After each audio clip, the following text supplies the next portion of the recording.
Okay, so very good morning, all of you. Again, I can see two more new faces. Okay, they are hiding somewhere. Okay, so in the last lecture, we have completed with residential status. All the questions also we have solved, and few questions I gave you for presentation as homework. Did you do that? Okay, very good. So now today what we are going to do, we are going to finish with this chapter. Okay, and the remaining part of this chapter is about identification of the incomes.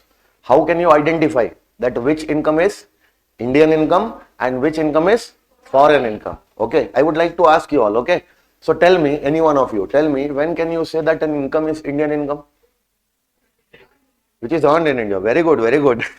And when can you say that an income is foreign income? When we earn that income outside India. Very good, very good. So see, that is not the thing. Okay. See, under the Income Tax Act, no, whenever we say that there are two types of incomes, okay, that time what we do, that see, if we say that an income is Indian income which is an Indian income, okay, then we say foreign income. Now, very interesting discussion of foreign income is there. Very interesting, huh? An income which is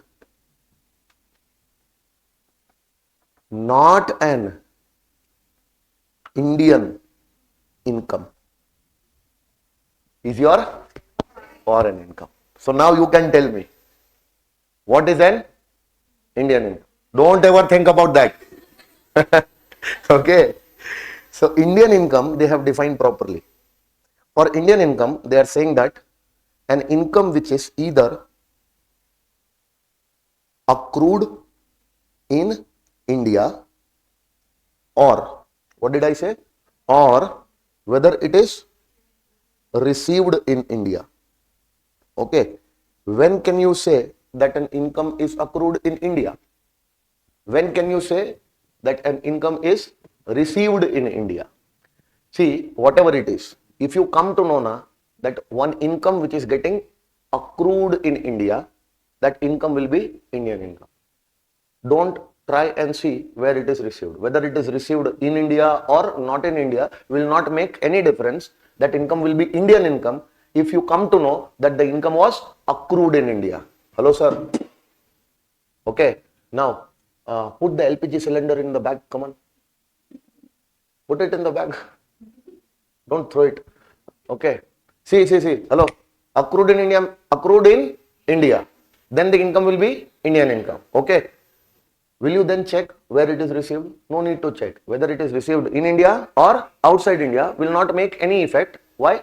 Because it was accrued in India. Hence, you will call that income as Indian income. Yes or no? Now, if the income is received in India, then also it is treated as which income? Indian income. Then also it is treated as Indian income. Now, will you go and check where it was accrued? Whether it is accrued in India or outside India will not make any difference. The income will be treated as Indian income because it is received in India. Understanding? Now, I'll give you a few examples. Okay, you'll understand. See, by accrued, what do I mean? What is the meaning of accrual? Accrual is different from due. Huh? Due is different. Accrue is different. Accrual means generation. Accrual means where the income is getting generated from. Where the income is getting generated from, that is the place where the income is getting accrued from. Getting my point? What did I say?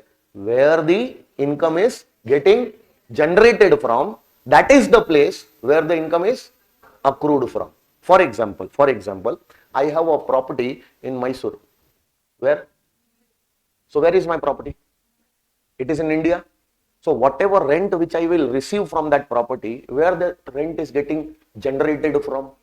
India. Getting my point? So I have to see that where is my source of income? Where is my source of income? The source from which I am getting the income. If the place of that source is in India, meaning that the income is getting generated, income is getting accrued from India.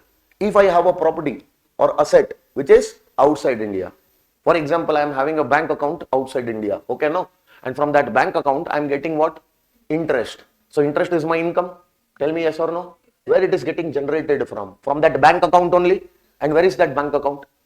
So that income is getting accrued, getting generated from outside India. Will you remember this? Hello, sir. Accrual is not same as due. Due is different. Accrual is different. Accrual means getting generated. And due means having a right to receive that income. You can now legally enforce the payment of that income from the payer. Getting my point? For example, if I am saying that I came to my office today. I am working in some company and I came to my office today.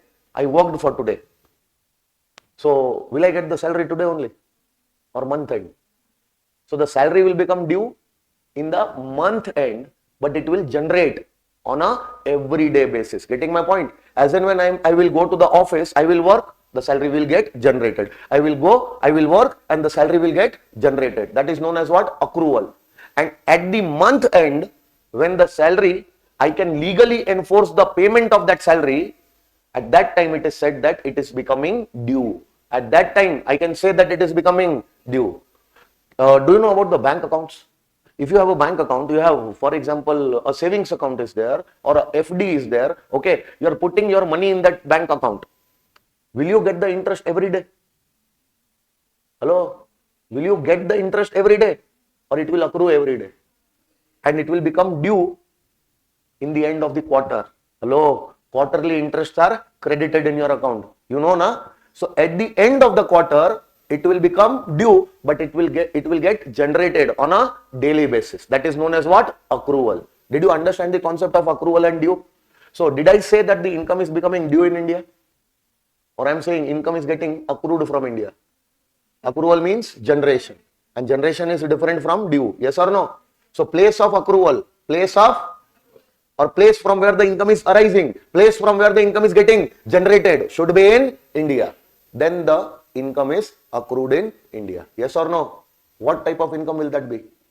Indian income. Will you be able to identify? So few incomes will be there. We will have to ask that, okay, this income is accrued from India or accrued from outside India. Yes or no? Now once you fix that the income is accrued in India, that will be Indian income. Now no matter where you are receiving that income, you can receive that income in India also, you can receive that income outside India also, that income will be treated as Indian income. Why? Because the accrual happens in India. Will you remember this? Sure. Now if the income is received in India, if the income is, then also the income will be treated as Indian income. Now when can you say that you have received the income? No. Accrual, forget about that. Okay. When can you say that the income is received by you? Due? No. Due is not receiving the income. When can you say that you have received the income? Come on. Hello?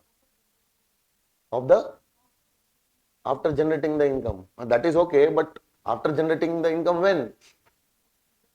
At the end of the month.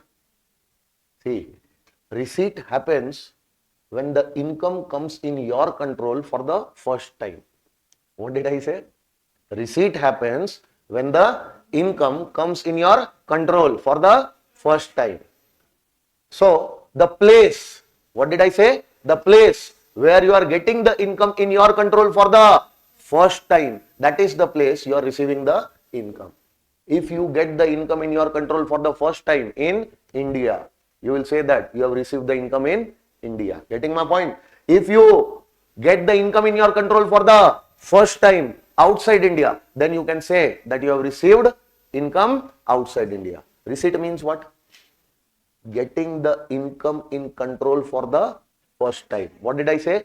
Getting the income in control for the first time means receipt of income. Yes or no? Hello? Now, for example, if I have a property in India, where the income will accrue?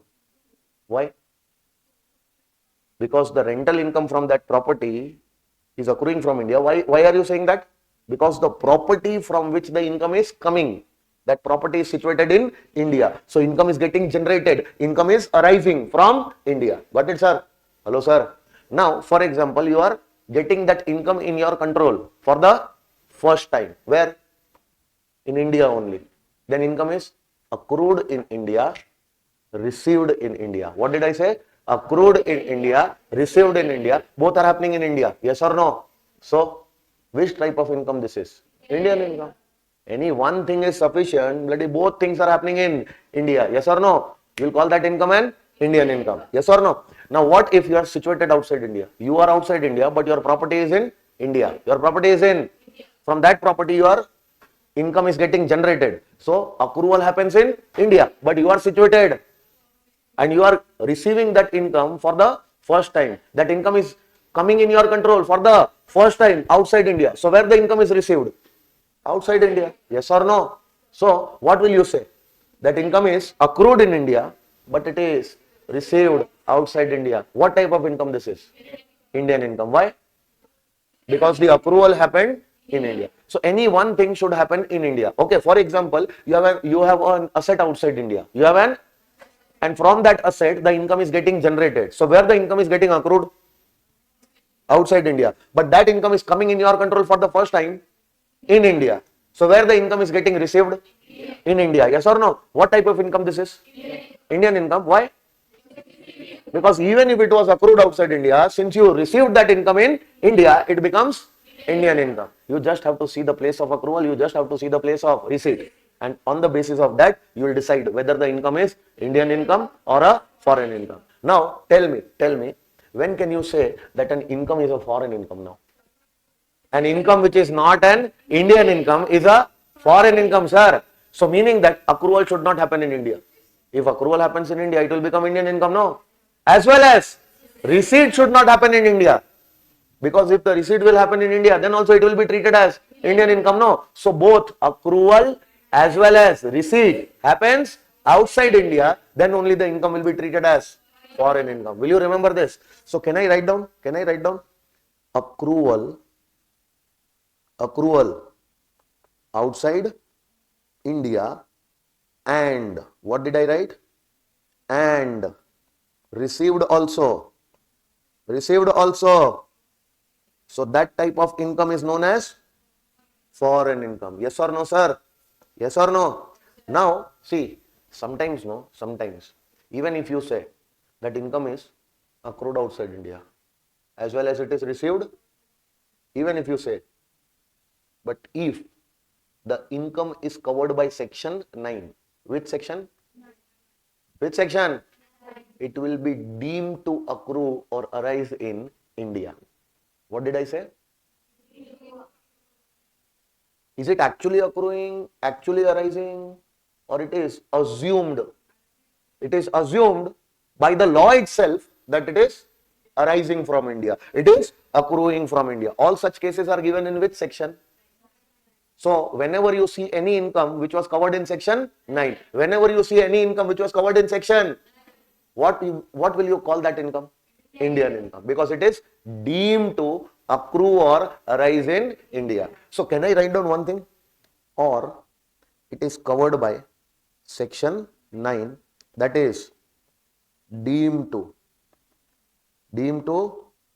accrue or arise in India. How many incomes are there? We are going to see this list. Okay, no? In this entire chapter, this section number 9 is very important. What did I say? Section number 9 is very important. You are supposed to take care of this section number 9. If you will take care of this section, no, this entire chapter will become easy for you. Okay, no?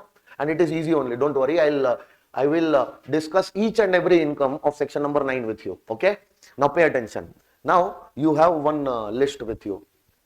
If you see that the income is accrued in India, actually accruing from India, what type of income it is? Whether it is received outside India or received in India will not make any difference. If you see that the income is received in India, it will be Indian income. Whether it is accrued outside India or accrued in India will not make any difference. But what if the income is accrued as well as received outside India? Then that is known as foreign income. But sometimes the income gets covered in section number 9. Sometimes the income will get covered in section number. In that case, you will say it is deemed to deemed to accrue or arise in India, even that income will become Indian income. Yes or no? Now, whenever you see an Indian income, whenever you see, what do you do with that income? Tick, tick, tick. Do you remember that? Whether your status is ROR, RNOR or NR, it will be taxable in all cases. So if I see any Indian income, what did I say? If I see any Indian income, whether my status is ROR, RNOR or what will I do? Tick, tick, tick. Yes or no? Now, if I see any foreign income, if I see any, then my foreign income will be of two types. Foreign income part A, foreign income part B. Yes or no? Now, foreign income part A, what did I say? Foreign income part, income from a business or profession outside India. Where is my business? Where is my profession? So, income is accruing outside India. Yes or no? And I am receiving the income also outside India. What type of income is this? Foreign income. Foreign income from a business. Foreign income from a profession which is outside India. But that is controlled from India. That is, or it was set up in India. Yes or no? Then that foreign income will become part A foreign income. Which foreign income? So if you see what type of foreign income, guys? Part A foreign income. What type of foreign income? Part A foreign income. What will you do? Come on. It will be taxable for only residents. Only. Meaning if you are ROR, if you are RNOR, only then it will be taxable. Hello. What if your status is RNOR? It will not be taxable. But for that you will have to first check whether the income is a foreign income and it is covered by part A or not. Yes or no? Hello. What if you are having a business outside India, a profession outside India, but you are controlling that, or it was set up outside India only? Is it a foreign income? A or B? B. Why? Because even if it is a business, even if it is a profession outside India, but are you controlling it from India? So it cannot become part A foreign income, it will become part B foreign income. Yes or no? But what if there is any other source of income, not business? Can you have a property outside India? Can you have a bank account outside India? Hello? Is it a business? Is it a profession? But still it is a source of income which is outside India. Source of income which is, and that is giving you income. So income is accruing from outside India and it is also received outside India. Tell me what type of income it is? Foreign income. Will it be covered by part A or part B? So now any foreign income which is covered by part B, any foreign income which is covered by B. Tick, cross, cross. Tick, cross, cross. Will you remember this? This is what I started the chapter with. Hello. At the time of starting of the chapter, did you know that how to determine the residential status? I told you. Okay. Say thank you. And at the time of starting the chapter, did I tell you that incomes are of two types? Indian income, foreign income, yes or no? But that time I did not explain that how you will identify that whether an income is Indian income or foreign income. But today you will come to you came to know how will you identify? Based on accrual or receipt. Place of accrual, place of receipt. Hello.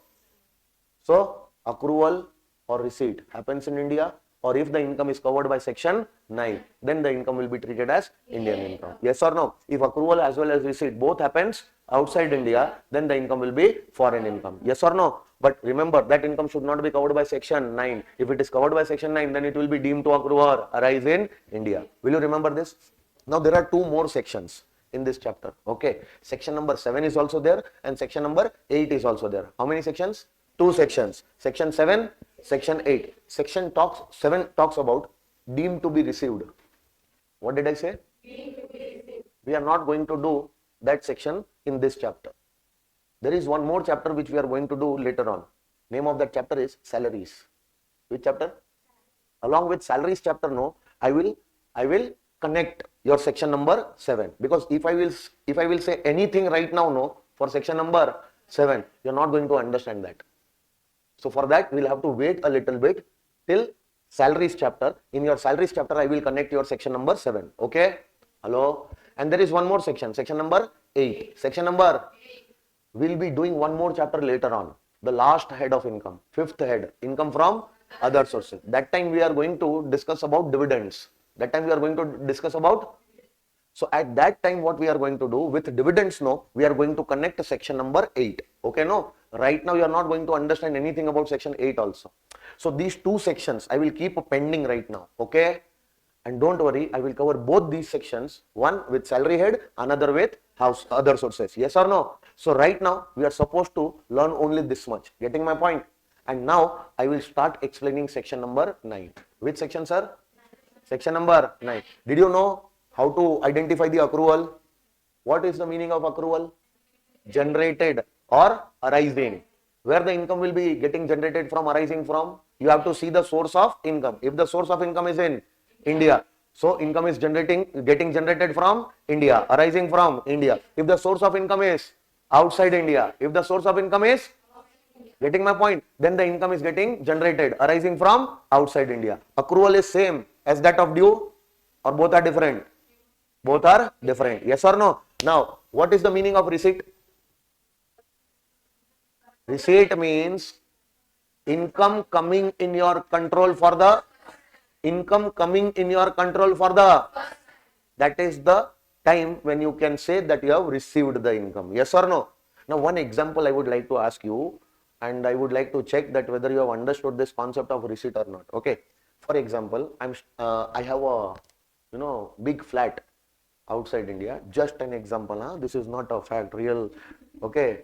All the incidents and events are imaginary. Okay. It does not resemble any. So, for example, I have a flat outside India in Dubai. Okay. Now, this Gokul is shifting to Dubai because he has got a job in Dubai. Okay. But he was very tensed that, okay, I have got a job in Dubai, but where will I stay? I don't have a place to stay because his employer has told him that, see, I'm giving you enough money. Okay. Have your flat on your own. So he is searching for a place to stay in Dubai. So after he qualified as a CA, he gave me a call. Okay, that's where I qualified as a CA and I have applied for a company in Dubai. Okay, so let's see whether I am getting the job in Dubai or not. I wished him all the best, Gokul.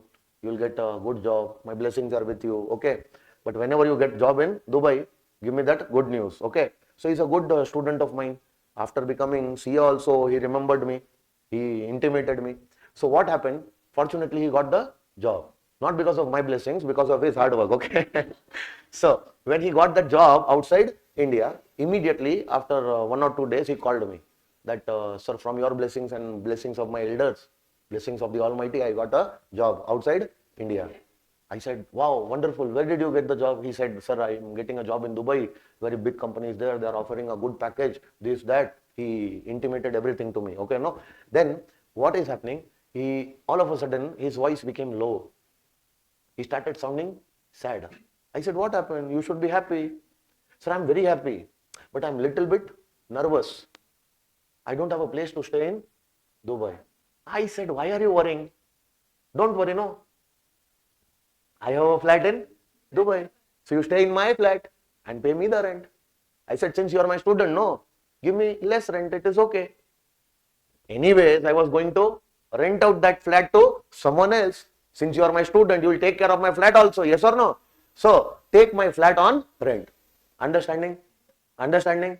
Now tell me, I gave my flat in Dubai on rent. To whom? Gokul. Hello, sir.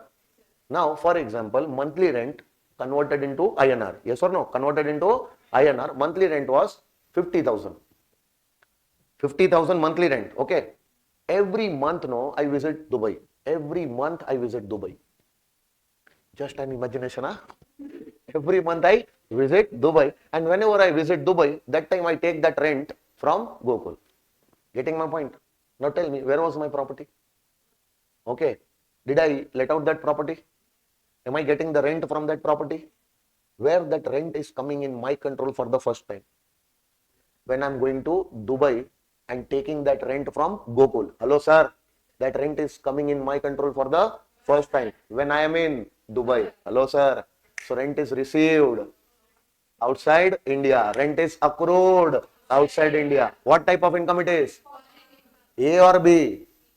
B. Tick, cross, cross. If my status is ROR, that will be taxable for me in India. Hello, sir. If my status is RNOR or NR, that rent is not taxable for me in India. Getting my point? Now, tell me one thing. Tell me one thing. For me to visit Dubai every month is not possible. Okay. So this time, Gokul visits India every month. Gokul will be visiting India every month. Okay, no? He can afford the flight and all. Rich fellow. Okay. So tell me, I'm sitting in India. I'm sitting in India. Can I say Gokul comes to India every month? I have already informed him that whenever you come to India, call me and come, give me the rent here only. Hello? Did I receive the rent for the first time in India? Yes or no? Rent is coming in my control for the in India. Rent is received in India. Hello, sir. So even though the rent was accrued outside India, it is received in India. What type of income it is? Tick, tick, tick. Whatever may be my residential status, this rental income will be taxable in India. Will you remember this?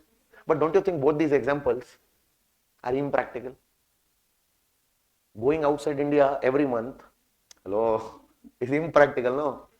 And he coming to India every month is also, but still, I gave you these two examples. Okay, now pay attention. I will, change the example a little bit. Now the example will be a practical example. Getting my point?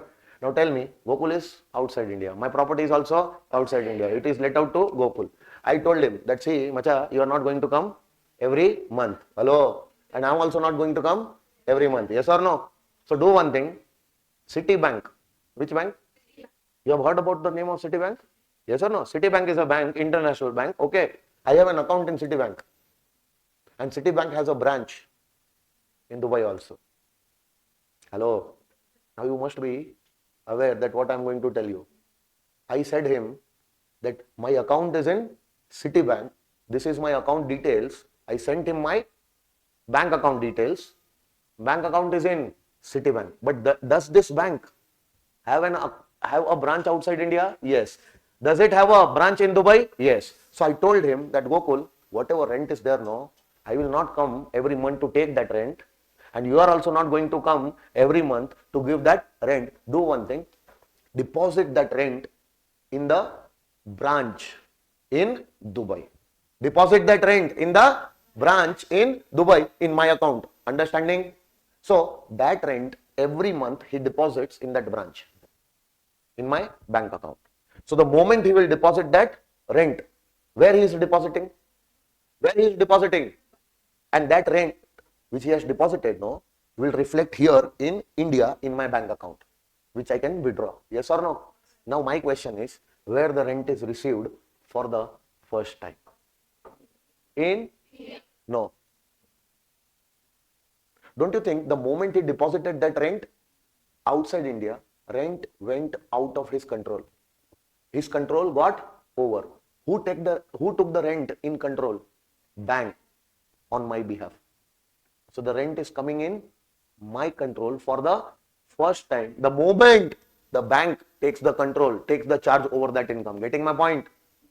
So whether I take the income in my control for the first time, directly or indirectly, through my bank, now I am taking the rent in my control for the first time. Getting my point? And afterwards, that rent is remitted to India and it reflects in my account. Hello, sir. After the income is received, whatever happens is not receipt, it is remittance. It is remittance or transfer. Getting my point? I cannot say that I am receiving the rent in India. Rent is not coming in my control for the first time in India. It is coming in my control for the first time outside India. The moment my bank took the control over that rent, it is coming in my control for the first time outside India only. Getting my point? Hello, sir. So, where this rent is received? Outside India. Where this rent is received?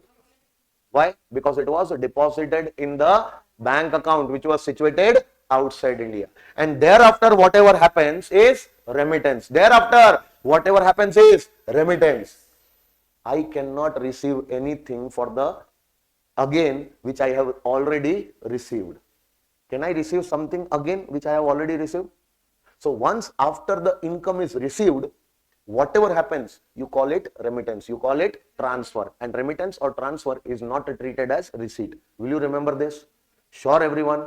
Now, for example, there is no bank account outside India. No bank account outside India. So now what can happen? Tell me. My brother, no, he stays in Dubai. Or any of my relative or any of my friends might live in Dubai. Okay, no?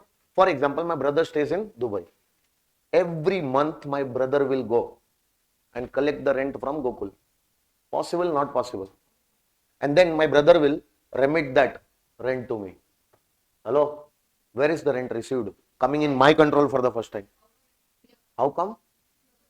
The moment my brother took that rent from Gokul, it is coming in my control for the first time. Not directly, but through my brother. So the rent can come, the income can come in my control for the first time, either directly or even indirectly through my bank or some other relatives or some other friends, etc. Getting my point? And after that, whatever happens is remittance. After that, whatever happens is transfer. Yes or no? Will you remember this?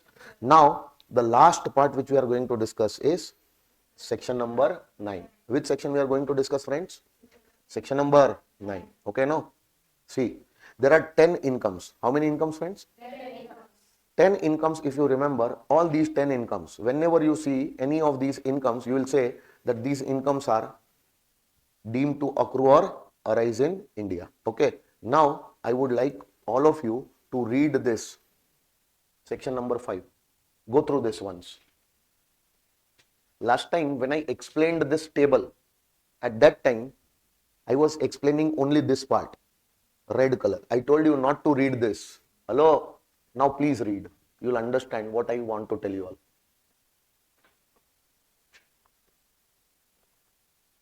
What is an Indian income? Income which is or deemed to accrue or arise in India under section, or the income is received in India or deemed to be received in India under section 7. Section 7 we are going to discuss later on. Yes or no? So whenever you see accrual in India, or it is deemed to accrue or arise in India, or the income is received in India, what type of income it is? Take. Hello, sir. So when the income is accrued and received outside India, then only the income can be treated as.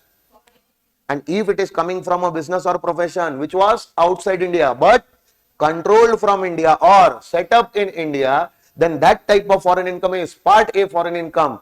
Take, cross. Hello, sir. Then any other source of income is giving you a foreign income. Foreign income is coming from any other source of income and not from this type of business. Yes or no? Then that foreign income will be your part B foreign income. Take, cross. Did you understand this much? Everyone? The same thing. The Indian income, the same definition, copy and paste. Foreign income, same definition, copy and paste. Now tell me one thing. In case of persons other than individuals and HUF, they will have only two residency status, whether they are resident or non-resident. For them, RNOR concept is not there. We have already studied that, no? Hello, whether they are resident or non-resident. Resident, by default they are ordinary. By default they are. So whether they are earning foreign income part A or foreign income part B will not make any difference. No need to classify also. Getting my point? Foreign income A also taxable for them. Foreign income B also taxable for them. Meaning all the foreign incomes are taxable for them if their status is resident. Yes or no? But the foreign income will not be taxable for them if the status is non-resident. Hello, sir. If they are earning any Indian income. If they are earning any. So whether they are resident or non-resident, it will always be taxable. This is the thing which we have already discussed. Okay. Now, this thing also I have completed. Now, did I tell you about the past incomes? No. Now I will tell you about the past incomes. Okay. Now pay attention and read this note once. Read this note and tell me what you are understanding from this note. Come on, read it.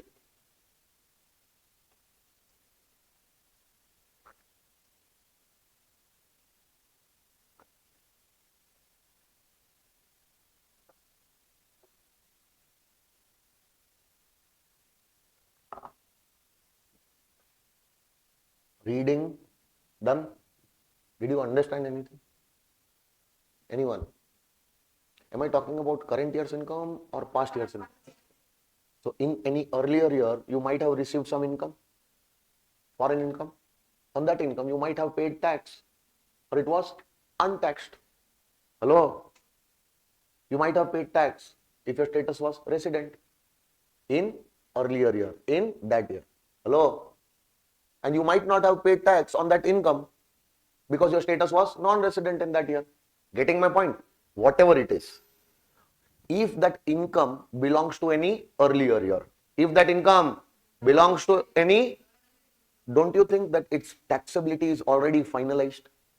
Whether it is taxable or not is already finalized in that year only. Getting my point? Now, if you bring that foreign income to India in this year, will it be considered as this year's income? Will it be included in this year's total income? No. Ignore such past incomes. Ignore such. They will not be included in the computation of total income for this year because they are not current year's income. They are not current year's income. Okay, no? For example, my previous year, our previous year is everyone 25, 26. Okay, no? So I am talking about the last year. Last year was 24, 25. Okay, so let's take this example now. Now, for example,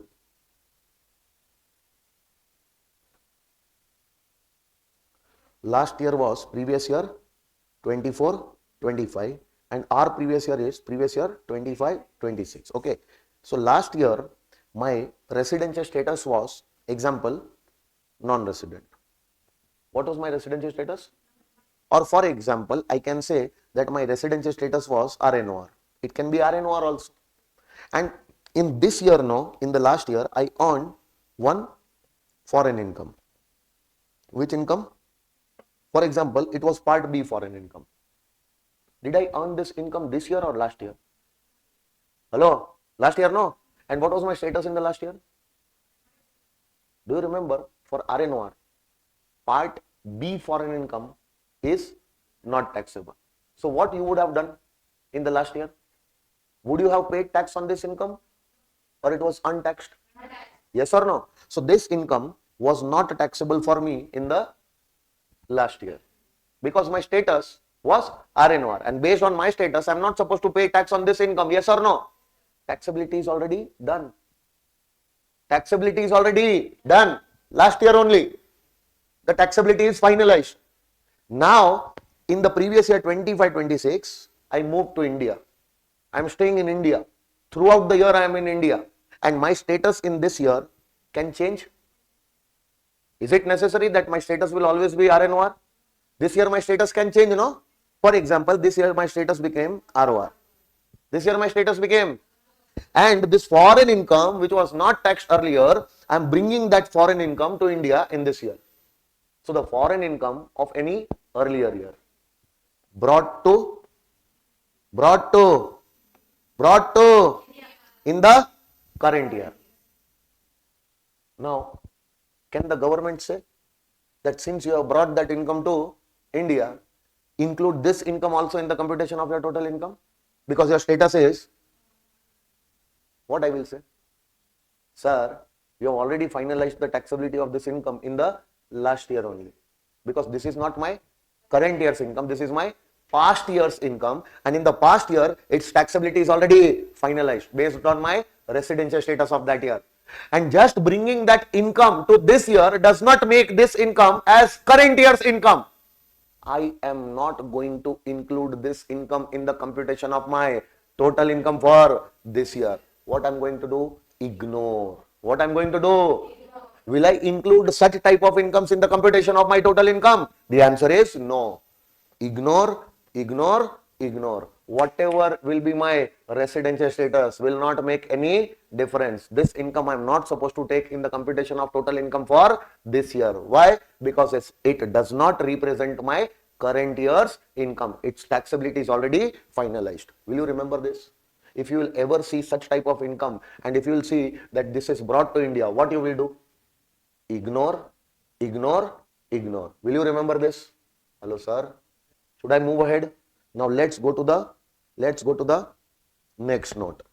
Note 2. Read this now.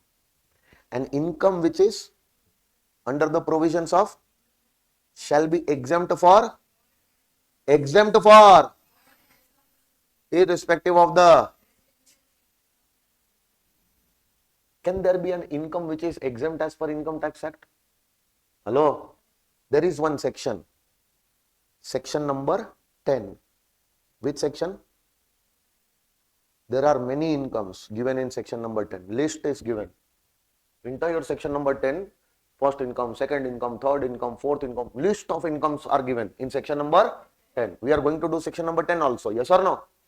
For example, in section number 10, there is one section. Section number 10, there is one subsection. 10 subsection 1. This section says that if you earn agricultural income from a land which is situated in India, where the land is situated, and from that land, if you are earning agricultural income.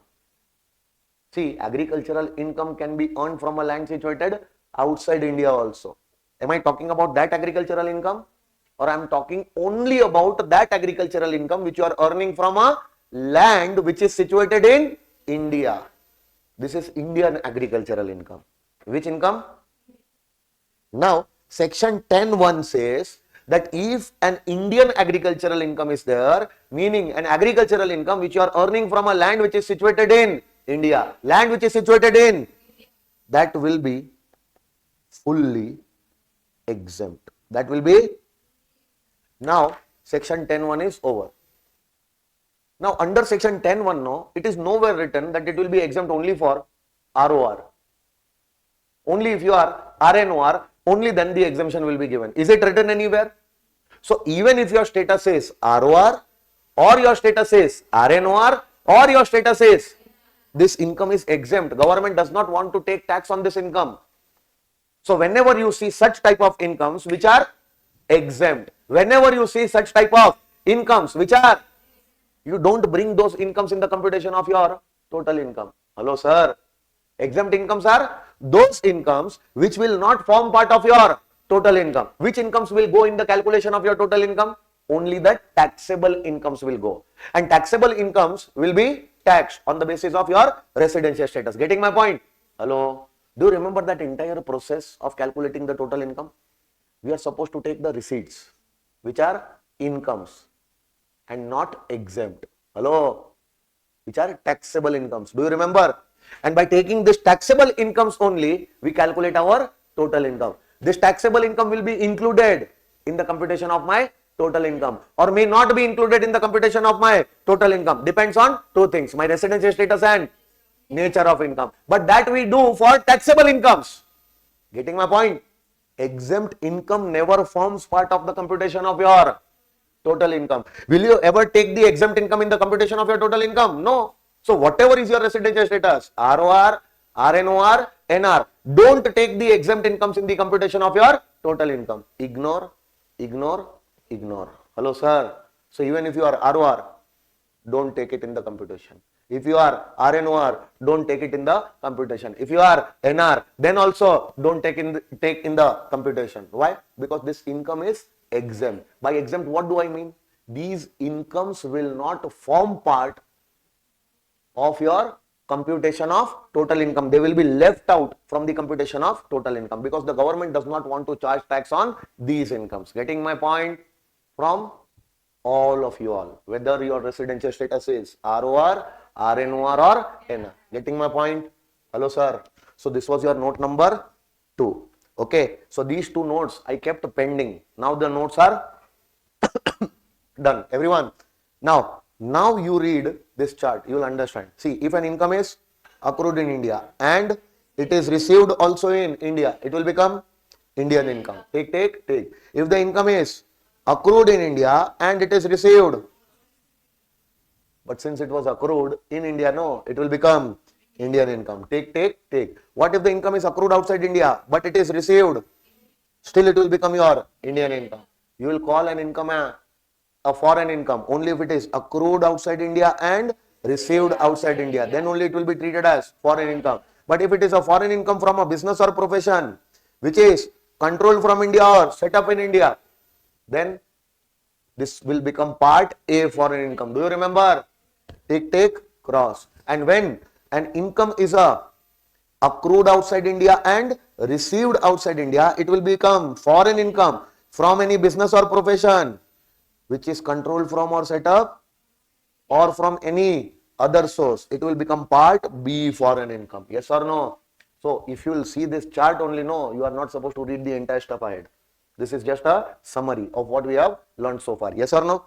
Now, did I explain the concept of receipt of income and remittance of income? Hello, sir. So exactly the same thing is written here. Okay, no? Now, next one. Did I explain the concept of accrual of income? Accrual is different from due also. Yes or no? Everything is written in these notes. Okay, and I have given the examples also. Same examples which I gave you in the class, same examples are written here. Okay. Next one. Section number.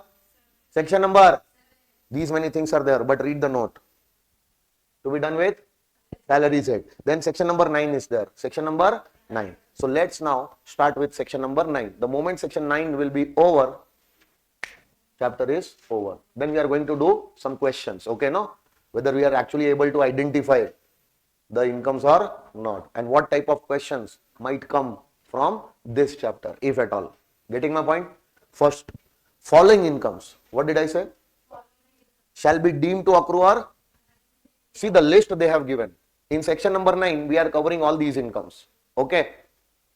If you see any income which we have given in section number 9, say whatever you want. Think whatever you want. Hello? We will always assume that these incomes are accruing from India only. These income are generated from India only. Hello? See, if your status is ROR, what is your status? Then deeming the things is not important. Why?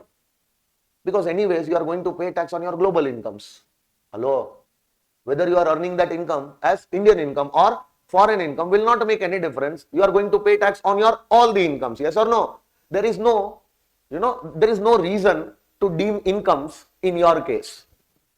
Because whether that income is classified as Indian income for you or it is classified as foreign income for you, anyways you are going to pay tax on those incomes because your status is ROR. So we are not deeming the incomes for the purpose of ROR.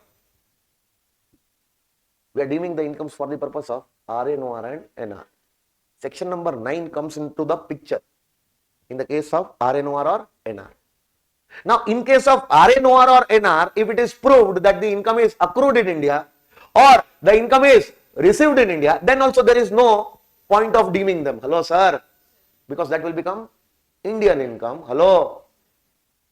And whether your status is RNOR or NR is not going to make any difference. That income becomes Indian income and you are going to pay tax on those incomes. Hello, sir. But what if your status is RNOR or NR? And according to you, you say that income is not accrued in India. I am earning that income sitting outside India. And I am receiving also that income sitting outside India. Meaning that you want to call that income as a foreign income. You want to call that income as a foreign income. By somehow saying that the income is accrued outside India as well as received outside India. So now the moment you will say that the income is accrued outside India as well as received outside India, this income will become your foreign income and your status is RNOR or NR. Are you going to pay tax on that income? You will say that these incomes are not taxable for me. But all the incomes which are covered in section number 9 has deep connection with India. And if these incomes are connected with India, bloody how can we assume that it is a foreign income? We'll have to assume as if these incomes are accrued in India only. Getting my point? So that you don't end up calling these incomes as a foreign income. You don't end up saying that I will not pay tax on these incomes. Bloody, how can you not pay tax on some income which has a deep connection with India? Getting my point? If we find out that these incomes are covered in section number 9, meaning the incomes are connected with India. Incomes are connected with India. Okay? You cannot say that these incomes are foreign income. Bloody, we cannot even imagine in our dreams also that this type of income can ever be a foreign income. And see, now you are trying all your level best to call these incomes as foreign income, and You are saying that I will not pay tax on these incomes in India. We'll make you pay tax on these incomes in India also. Why? Because these incomes are connected to India. Hello? And this is made for you. If you are RNOR or NR, saying that these incomes are your foreign income. So even if you scream on the mic also, that no, this is my foreign income, what we will say? Bullshit. Covered in section number 9. These are your Indian incomes. You are supposed to pay tax on these incomes in India only. Getting my point?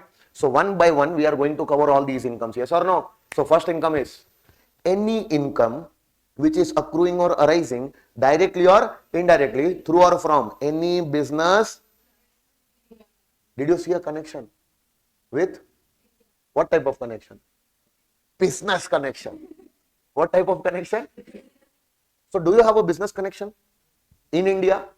From that business connection, you are earning income outside India, receiving that income outside India, saying that this is my foreign income. Hello? That is not your foreign income. That is Indian income, covered by section number 9. And why we are saying that it is not a foreign income? Why we are saying that this income is deemed to accrue or arise in India? Because it is coming to you from a business connection in India. You have a business connection in India. You have a business connection in India. And from this business connection, which is there in India, you are able to earn that income outside India.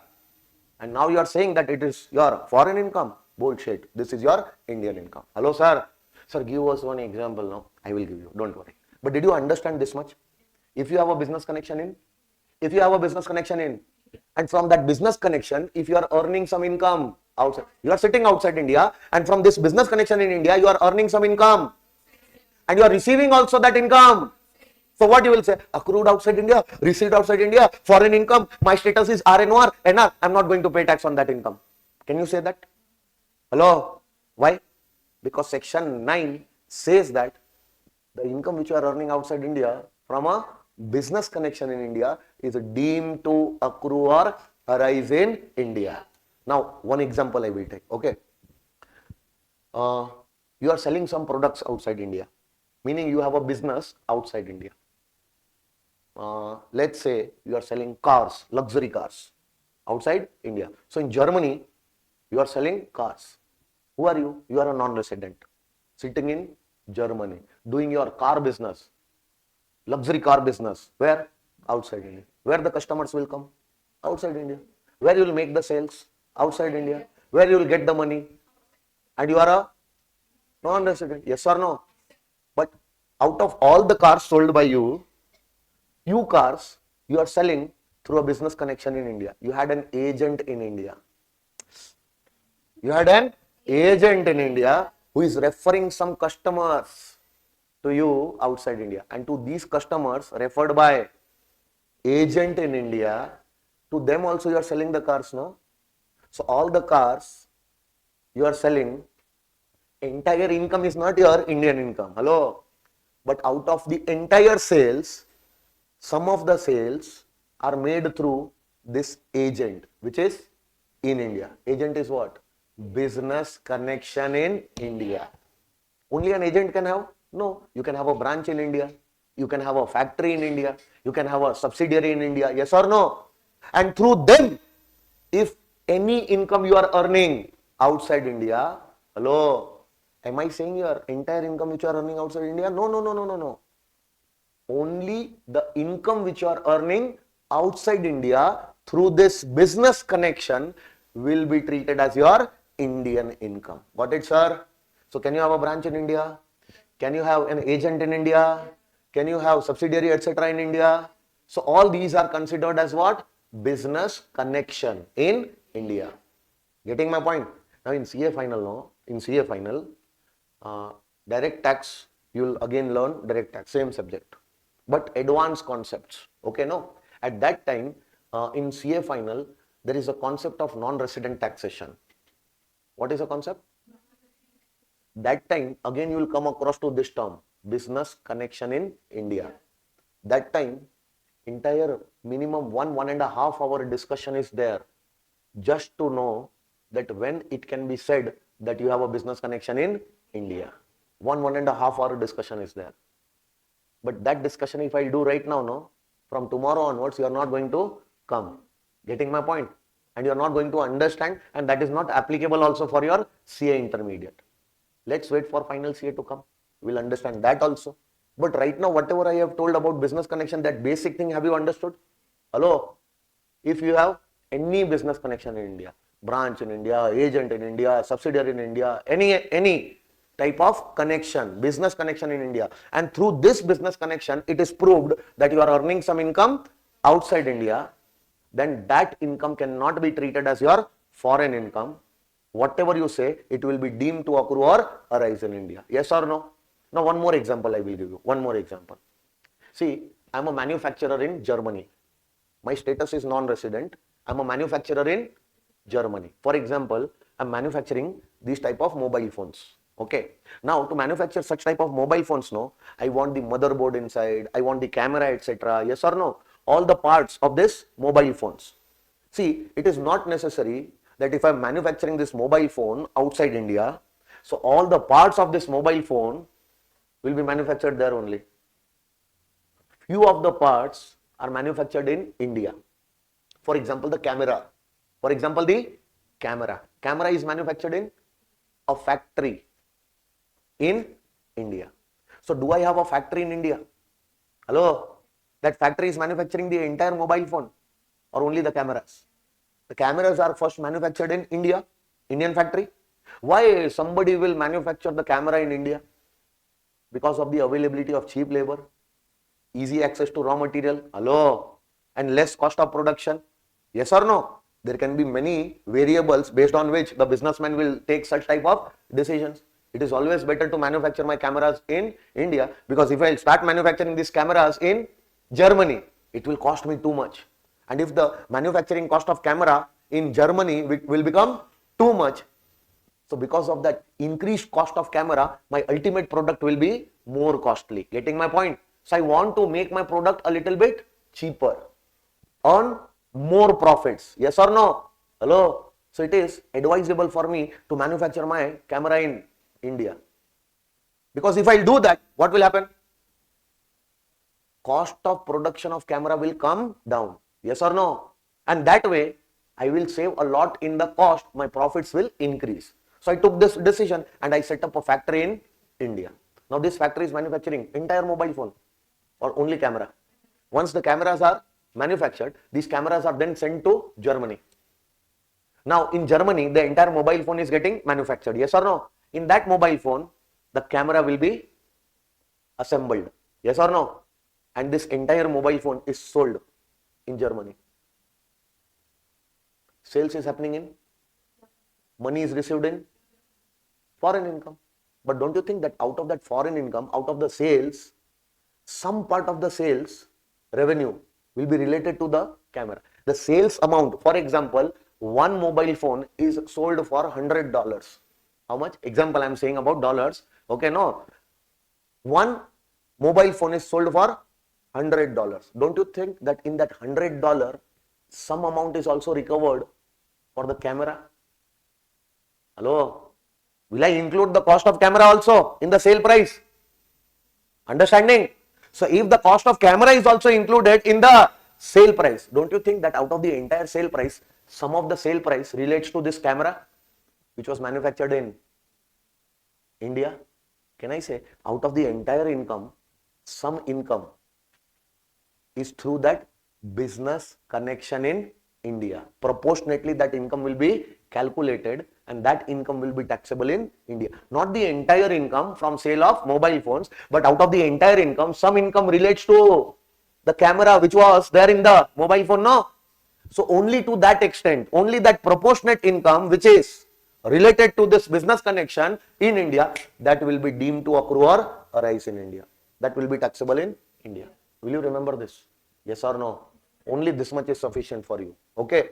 So if you are an assessee having a business connection in India, through that business connection, if you are earning any income outside India, receiving that income also outside India, we will not consider that income as a foreign income. That income will always be deemed to accrue or arise in India. What type of income? Indian income. Take. Okay. Next one.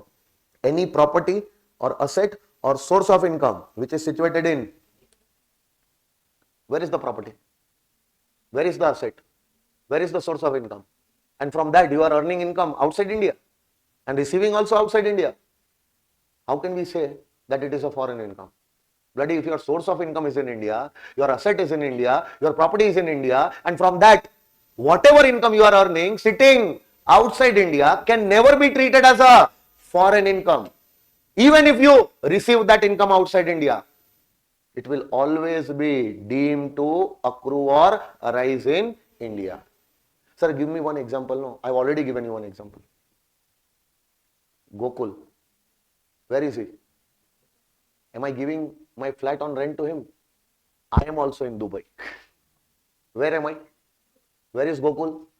I am letting out my property to Gokul in Dubai. Yes or no? But now, no, what is happening? I am letting him out the property which is situated in India.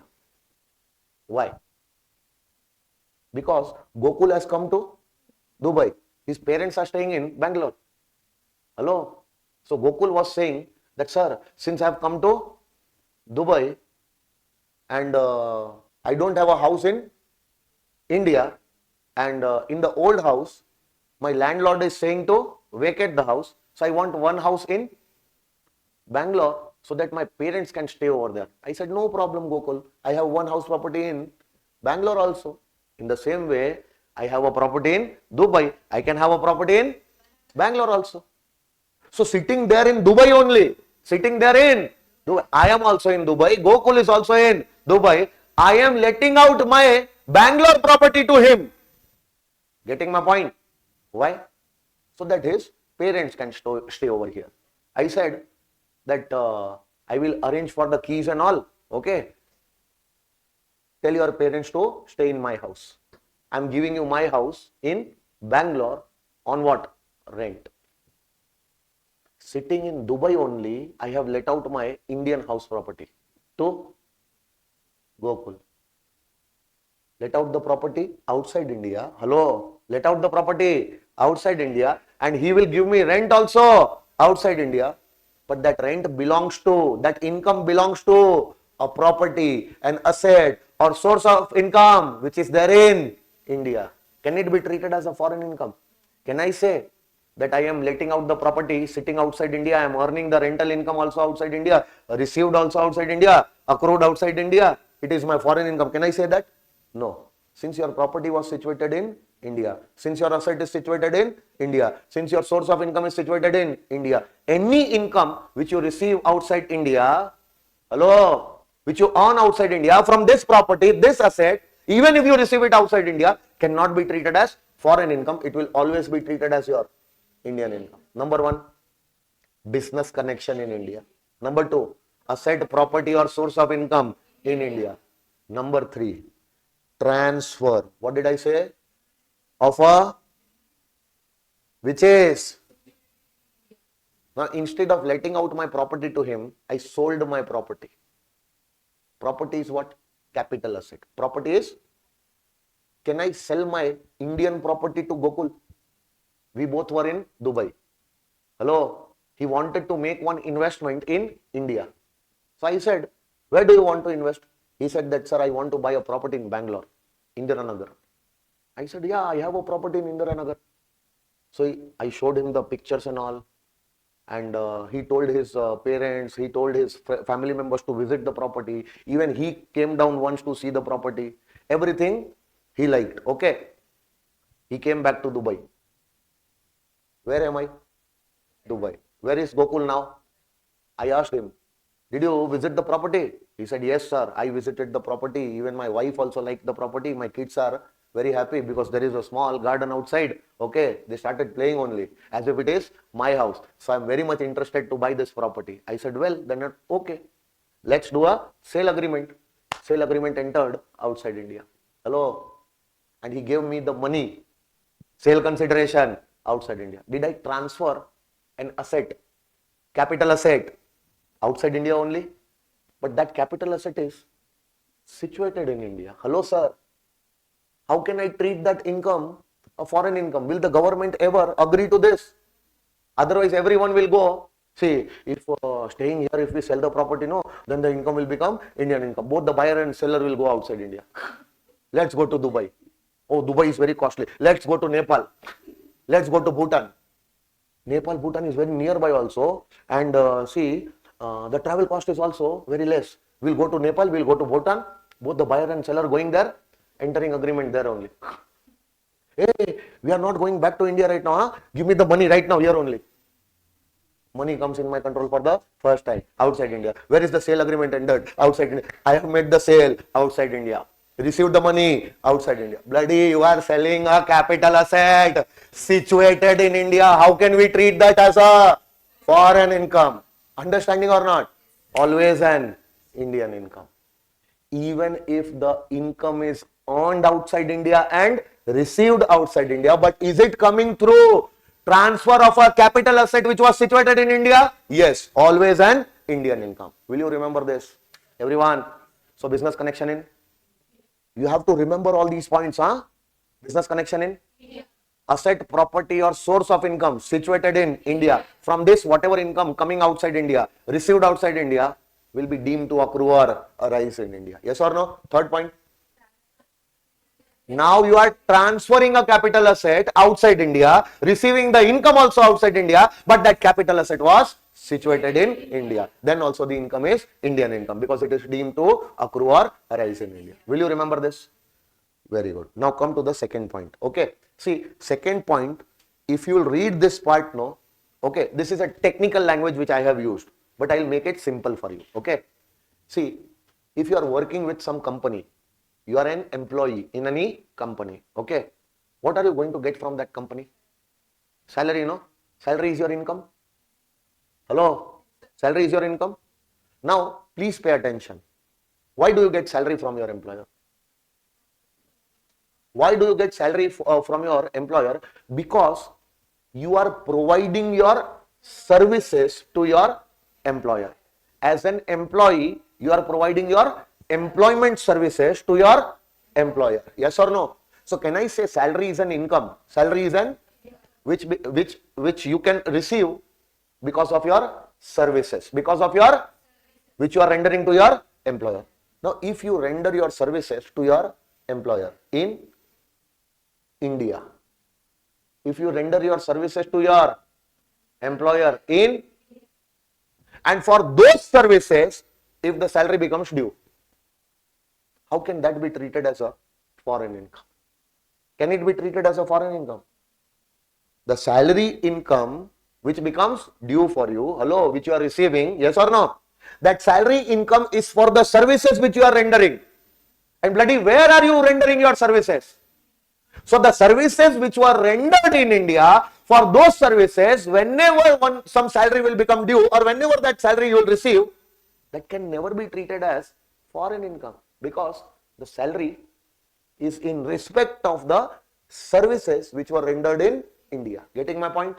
Hello, sir. Now, see, when the employers are in India, no, employers, employee, everyone is in India, then there is no problem. You are working in some organization, a big company, Indian company. You are working also in India. You are also an Indian here only. Then there is no problem. But can I say, sometimes the employees of foreign companies also come to India. Employees of foreign company comes to India, sir. Have you heard about Microsoft? Microsoft. Hello? Microsoft is a US based company. Google, have you heard? US based company. Then Meta. Facebook, Instagram and all, Meta, hello? There are many companies, okay, no? One foreign company is there. You are the employee of that foreign company, okay, no? So, for example, the employer is outside India. You are also a foreign citizen. You got your job outside India. You entered into the employment contract outside India. Hello? You are receiving salary also outside India. But bloody, you are rendering your services in India. So how come there is an Indian project of that company? On that project, the company would have sent you to India. Possible or not possible? There is a big project of that company going on in India. And for that project, if that company has sent you to India, now where are you? Rendering your services to your employer? Hello? In? And for those services, the salary gets credited in your bank account outside India only. Now, You will try to come up with all the possible reasons. See, my employer is outside India. I have entered into an employment contract with my employer outside India. I am also a foreign citizen. My company is a foreign company. See, my salary is also getting credited in my bank account. All such bullshit reasons you will try to give. Yes or no? Everything which you are speaking no will not make any effect. Why? Have you rendered your services outside India? If you are rendering your services to your employer in India, and for those services, whenever you will receive salary, how can we treat that salary a foreign income? It will always be deemed to accrue or arise in India. So in case of salary, what you will check? Will you check where is the employer? Indian employer, foreign employer, will you check that? Will you check where was the employment contract entered into? You always check what? Place of rendering the services. If the place of rendering the services is in India, and for those services, even if the salary is received outside India, even if the employer is outside India, it will not make any difference. It will be deemed to accrue or arise in India. Will you remember that? Hello, sir. An Indian company having a project outside India and you are the employee of that company. Can you go outside India to render your services? Hello? So where are the services rendered? And for those services, if you are getting the salary is accruing from outside India. Getting my point? Because the place of rendering the services is outside India. And for that, if any salary is accrued, that salary is accrued from, but you are receiving that in your bank account in Indian income. What if you receive that salary outside India only? Then it is foreign income. Will you remember? So in order to call a salary as your foreign income, what is required? Place of rendering services should be outside India, as well as the salary should also be received outside India. Only then you can say that the salary is your foreign income. Getting my point? What if you rendered services outside India, but the salary is received in India? Indian income. Well, sir, I rendered my services in India, but I received my salary outside India. Then bloody you will be covered here.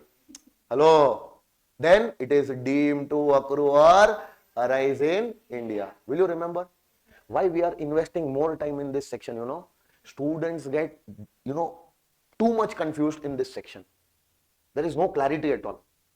And if you spend a little bit more time on this section right now, just to see how the questions will become easy for you. Within 10-15 minutes, we are going to start with the questions also. That time you will come to know how the questions are easy for you now. Others will be struggling in these type of questions, but you will be easily solving all these questions. That is the reason why I am, devoting more time for this. Even if the repetition is there, right now only I want you all to remember all these points. Getting my point? So that you don't have to put extra efforts when you go to home. You're just supposed to write. That's it. Will you? First income. Only connection will be with boyfriend and girlfriend also. Hello? What connection we are talking about? Business connection in second.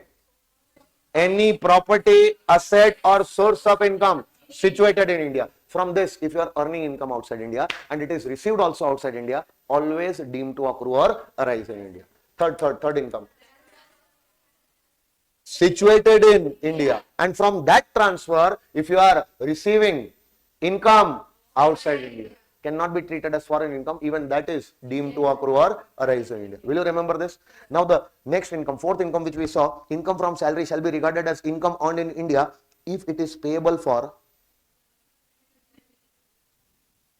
or rest period or leave period which is preceded or succeeded by services. Sir, here also the word is, here also, what is this rest period?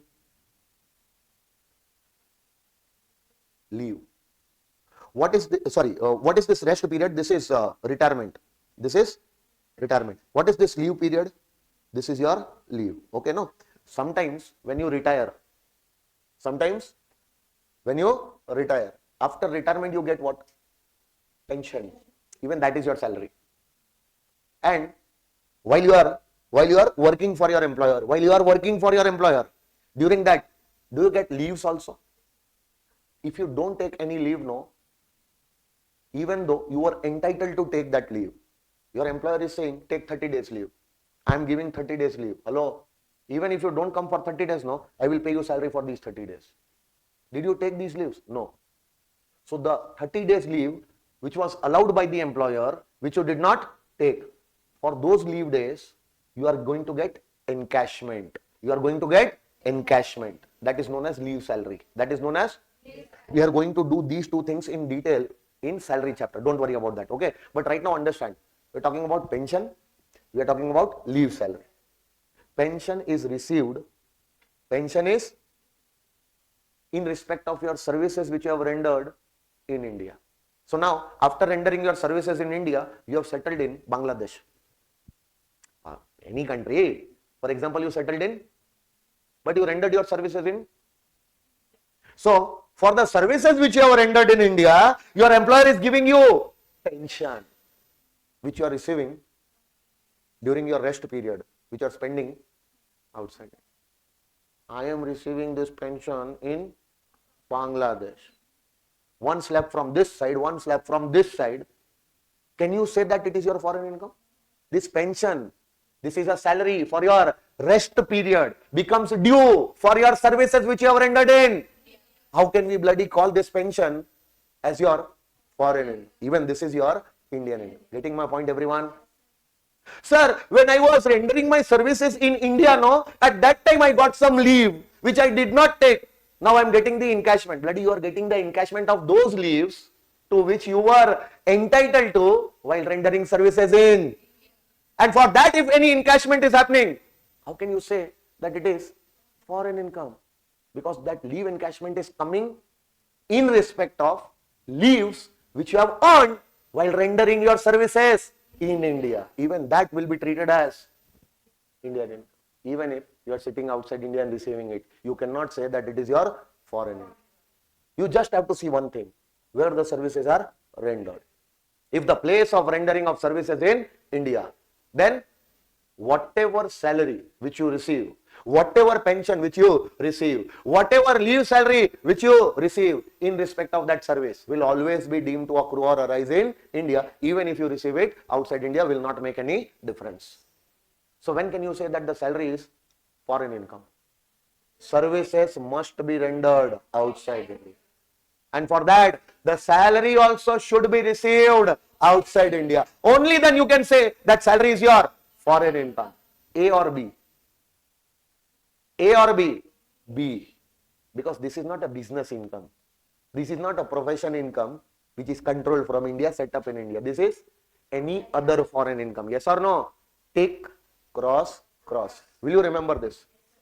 I just now told you one thing. Rendering services outside India. Also receiving the salary. Will it be Indian income or a foreign income? One exception. Only one exception. Point number 3.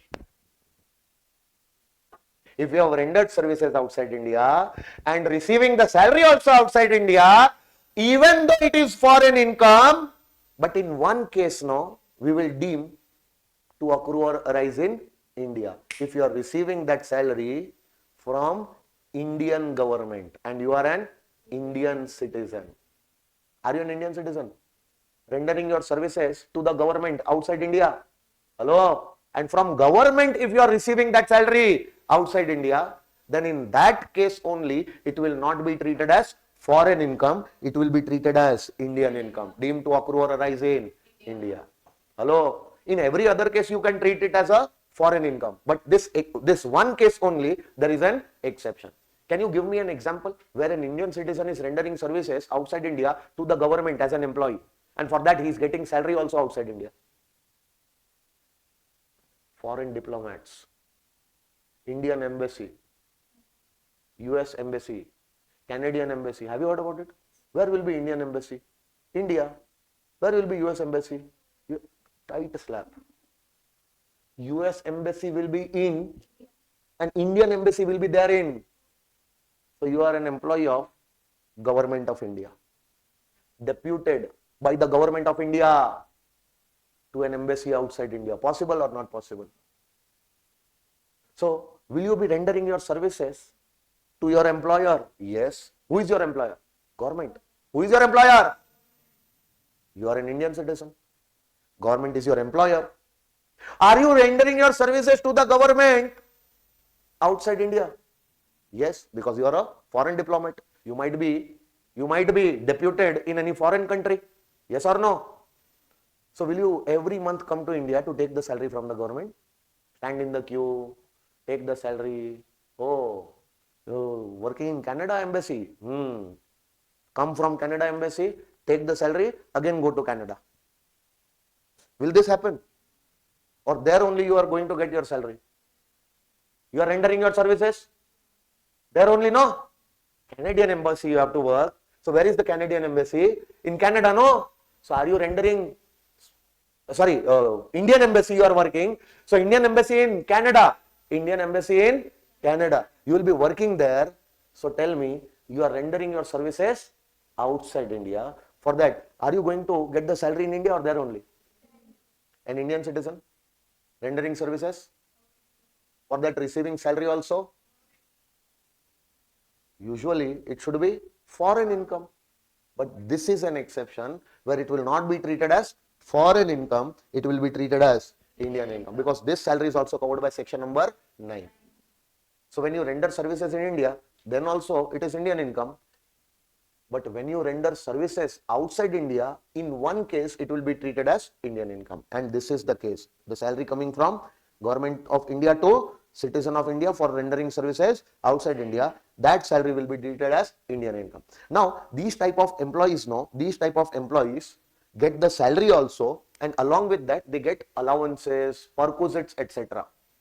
So whenever you are working there, different types of benefits also, along with salary, different types of benefits also you are going to get.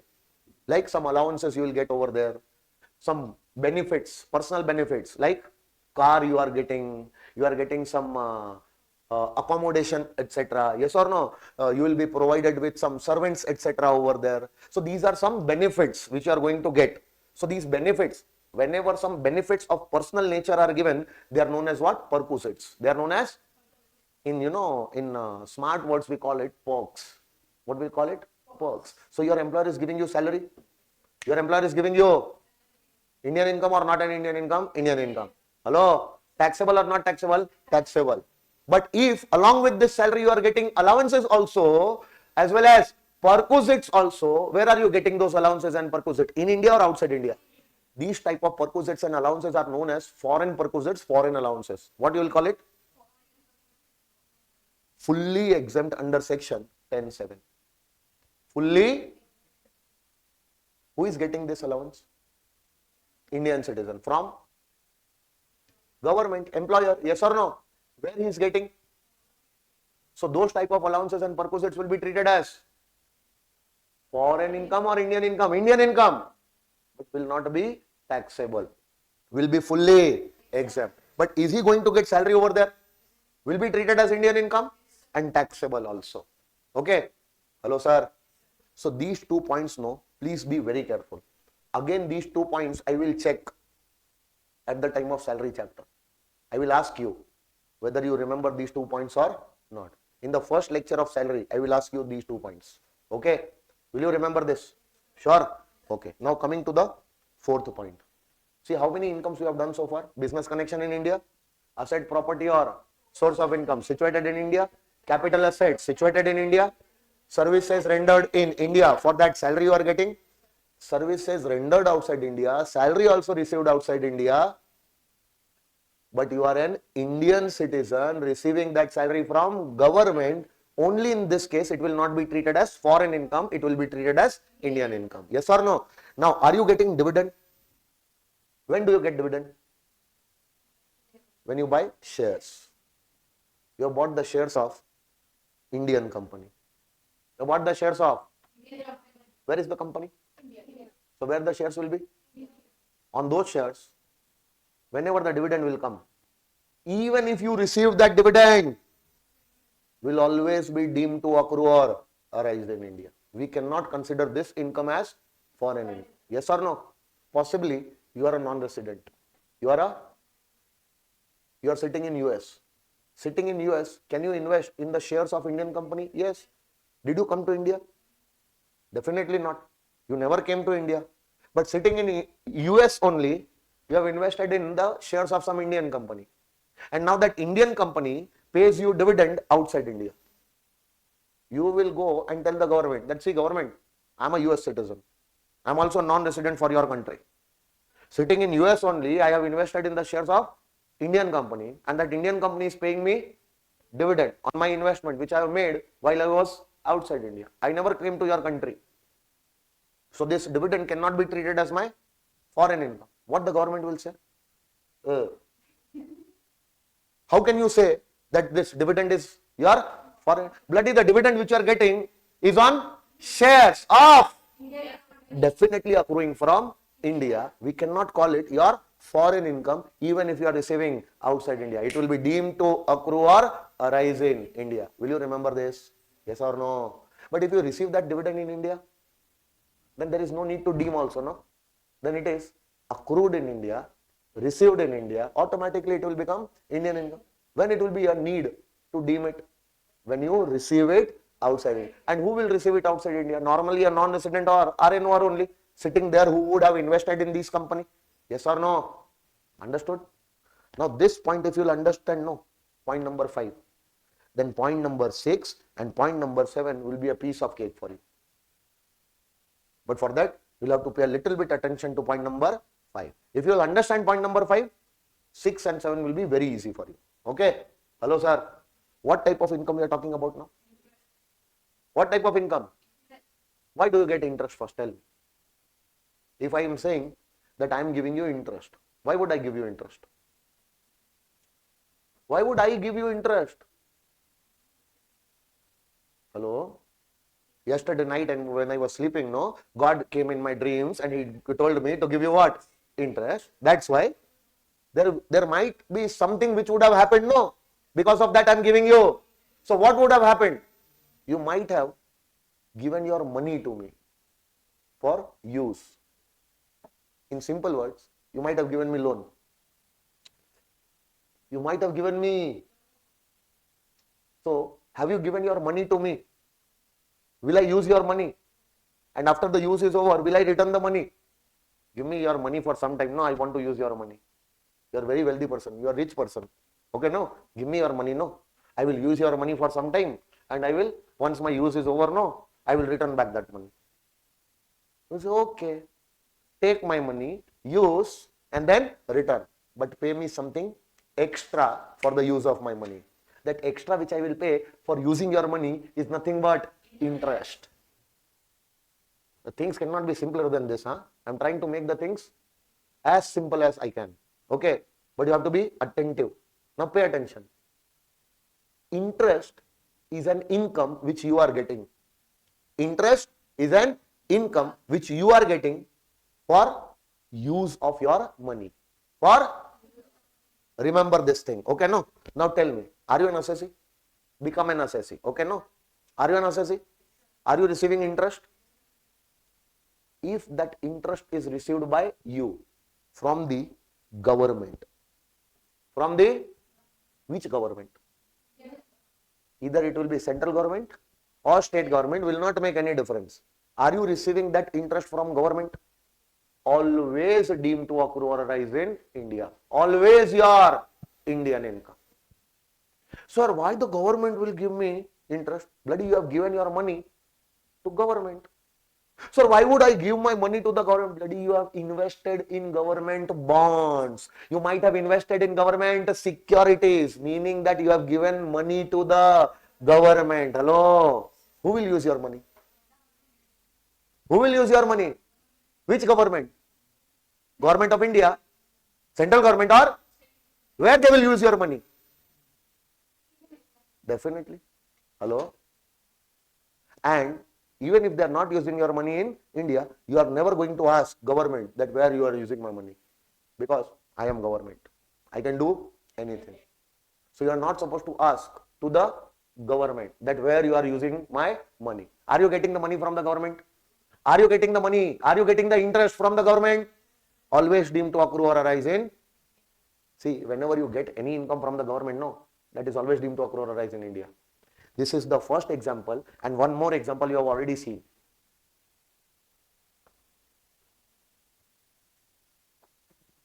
You forget so fast, no?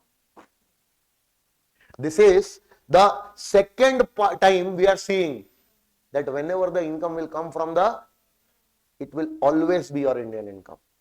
Whether it is interest or it is salary or any other income later on. Yes or no? If the income is coming from, always an Indian income. Always an understanding. Sure. Now tell me, a very big Japanese company is there. Very big Japanese company.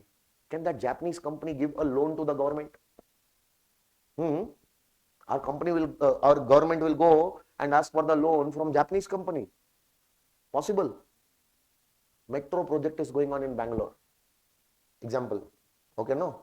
I don't know exactly that which company is there, but for example, a Japanese company and government of Karnataka, and a Japanese company, both of them are signing a MOU, Memorandum of Understanding, for this metro project.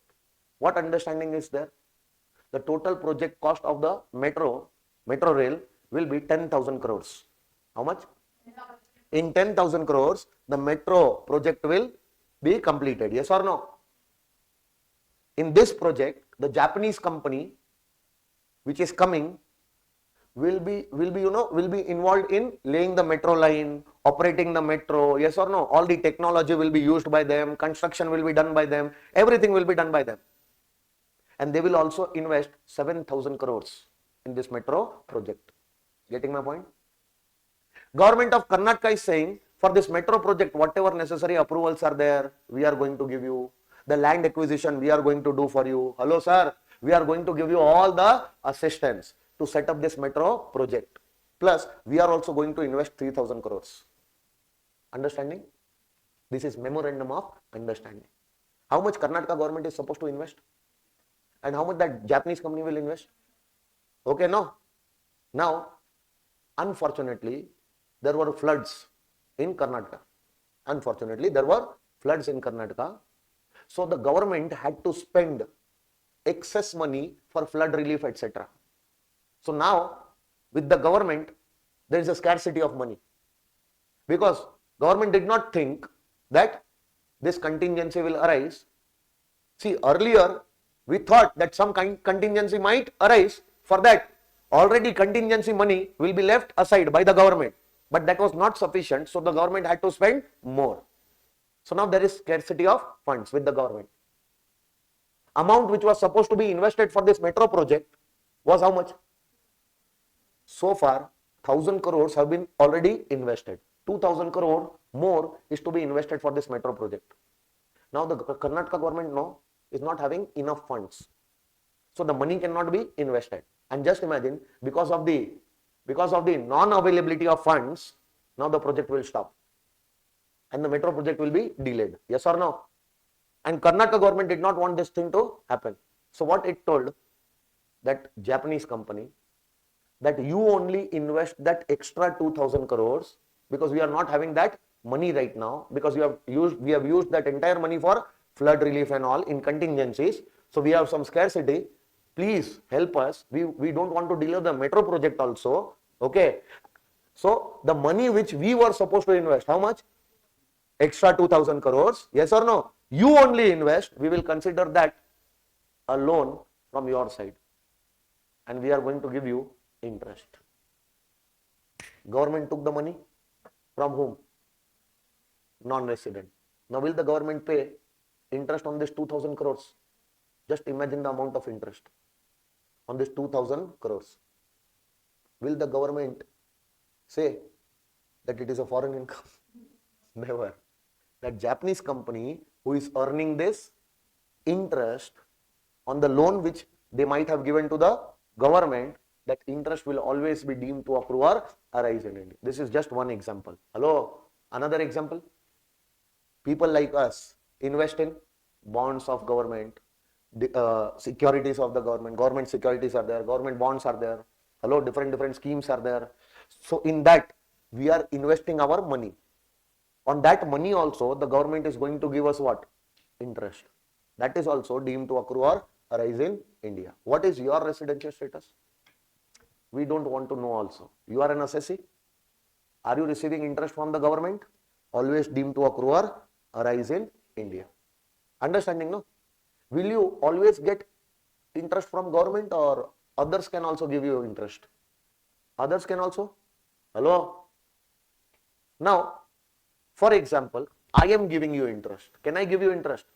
Am I government or a private individual? Can a company give you interest? Can a bank give you interest? Now, anyone can give you interest, yes or no? Can any businessman give you interest? Why? Because you have given your money to be used, yes or no? Now, please check who is the payer.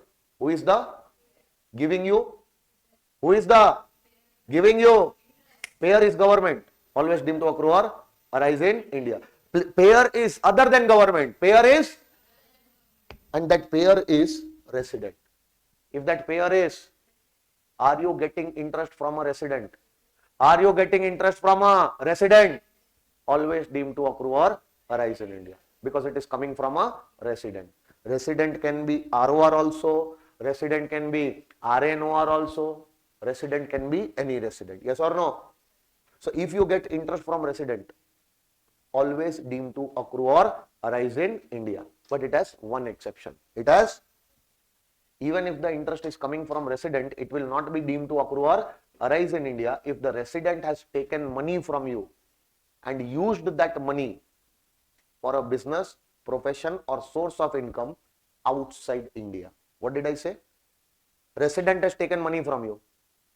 On that money only he is going to give you what? Interest, no?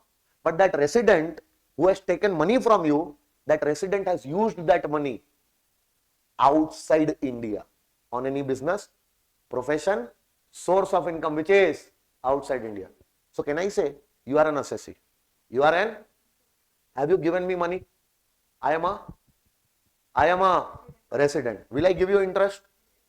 Deemed to accrue or arise in India. But one exception. One, I am a resident, I am taking money from you, but I am using that money on a business outside India. Your money I am taking and I am using that money for a profession outside India. Your money I am taking and I am using that money for a source of income which is outside India. So where is your money being used? In India or outside India? And on that money, whenever you are going to get interest, even if it is coming from resident, will not be deemed to accrue or arise in India. It is accrued from outside India. Yes or no? Hello, sir. In every other case, what did I say? In every other case, if the resident is giving you interest, it will be deemed to accrue or arise in India. Yes or no? Hello? Now, can my status be a non-resident?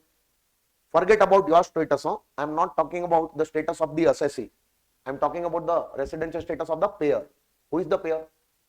Non-resident. Who is the payer? Can he give you interest? Can he give you interest? That will also deem to be accrue or arise in only in one case. Only in non-resident has taken your money. Non-resident has taken your, and he has used your money in India for any business or profession or no. Source of income is not covered. Only business or profession in India. What did I say? Business in India. Profession in India. So I have taken money from you and I am using that money in a business in India, in a profession in India. And on that money, if I am giving you interest, even if I am a non-resident, it will be deemed to accrue or arise in India. In every other case, other than this, yes or no? If the non-resident will give you what? Interest, it will not be deemed to accrue or arise in India. Non-resident giving you interest will be deemed to accrue or arise in India only in one case. Will you remember? So now I will ask you, who is this? This is an assessee. Okay, no? This is an assessee. Are you getting interest? Are you getting interest? Who is giving you this interest? Government.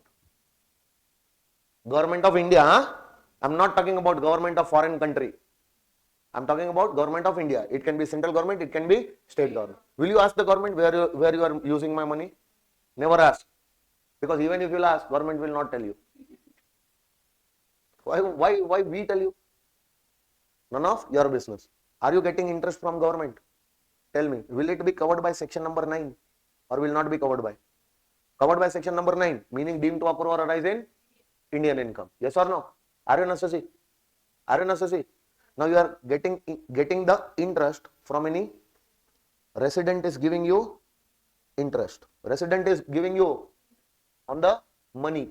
He is giving you interest on loan. Loan means money only, no? Hello? Which he has used on any business, profession or source. On any, wait.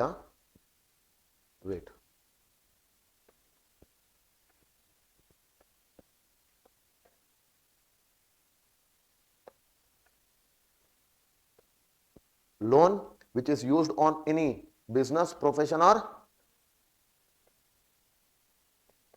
in India. Then this interest will be covered by section number, yes or no? But what if the resident only giving you interest, giving you on any which he has taken from you and used for any business or profession, then it will not be deemed to accrue or arise in India. It will be accrued outside India. Getting my point? Hello, sir. Sorry. My mistake here. No, this is okay. Perfect. Outside India, any business. Outside India, any profession. Outside India, any source of income. On that, if the money was used, then it will not be deemed to accrue or arise in India. Now tell me, now instead of a resident, can I say instead of the resident, now the interest is coming from on any loan which was used for any business or profession in India. Source of income in India? No, that is not covered. Only business in India, profession in India is concerned. Yes or no? So if the non-resident has taken a loan from you and that loan he is using in any business in India, in any profession in India, and on that loan if he is giving you interest, only then it will be deemed to accrue or arise in India. In every other case, non-resident giving you interest will not be deemed to accrue or arise in India. Will you remember this? Sure, sir. Now this was your interest. Now tell me, interest is for use of money. Interest is for use of money. Can you get royalty? Another income I'm talking now. Can you get royalty? Royalty is for use of IPR. IPR means intellectual property rights. It can be patents, it can be copyrights, it can be trademarks, it can be brand names, it can be franchises, it can be know-how, it can be any type of intellectual property. Getting my point? So, you are getting royalty. You are getting, can I say you are the owner of intellectual property right? You might have given your intellectual property right for use to someone. Hello? And for that use, will you get anything? Once the use is over, that again intellectual property right will come back to you. Hello? But for that use also, you are going to charge something, no? What is that? Royalty. So are you an assessee? Tell me yes. Assessee. What are you getting? Royalty for use of IPR. Yes or no? That royalty is given by always deemed to accrue or arise in India. Will you ask the government that where are you using my IPR? Government will say none of your business. We are government, we can use it anywhere we want. Are you getting your royalty? Be happy in that. Hello? It will be deemed to accrue or arise in India if it is coming from government. Now tell me, government is not giving, some private party is giving. So now you will see that private party is a resident or a non-resident. Getting my point? So now tell me, if the royalty is coming from a, this is always deemed to accrue or arise in India. This is always deemed to accrue or arise in, because it is coming from a resident. Because it is coming from a, one exception. What did I say?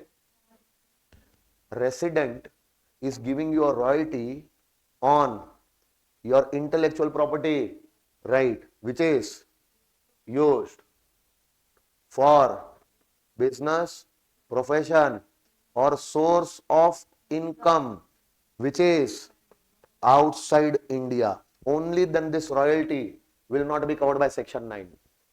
Even if it is coming from resident, it will not be covered by section number. It will not be deemed to accrue or arise in India. It will be considered as if it is accrued outside India. Yes or no? In this case only, the royalty will not be deemed to accrue or arise in, even if it is coming from. In every other case, no? In every other case, whenever the royalty will come from resident, it will always be deemed to accrue or arise in India. Yes or no? Now, can I say you are getting royalty from non-resident? Can you get the royalty from non-resident? That royalty will also be deemed to accrue or arise in India only in one case. Only in non-resident has taken your IPR and using that IPR for any business, any profession, and even the source of income in India. Only then it will be treated as deemed to accrue or arise in India. In every other case, if the non-resident is giving you royalty, it will not be deemed to accrue or arise in India. It will be deemed to accrue or arise in India only in this one case. Yes or no? Hello? Non-resident has taken your IPR. Non-resident has taken your IPR and he is using that IPR for any business, profession, or source of income in India. Only then, for that use, the royalty given by non-resident will be deemed to accrue or arise in India. Will you remember? Hello, sir. Now, are you an assessee? Are you an assessee? Now, instead of interest, instead of royalty, now you are getting fees.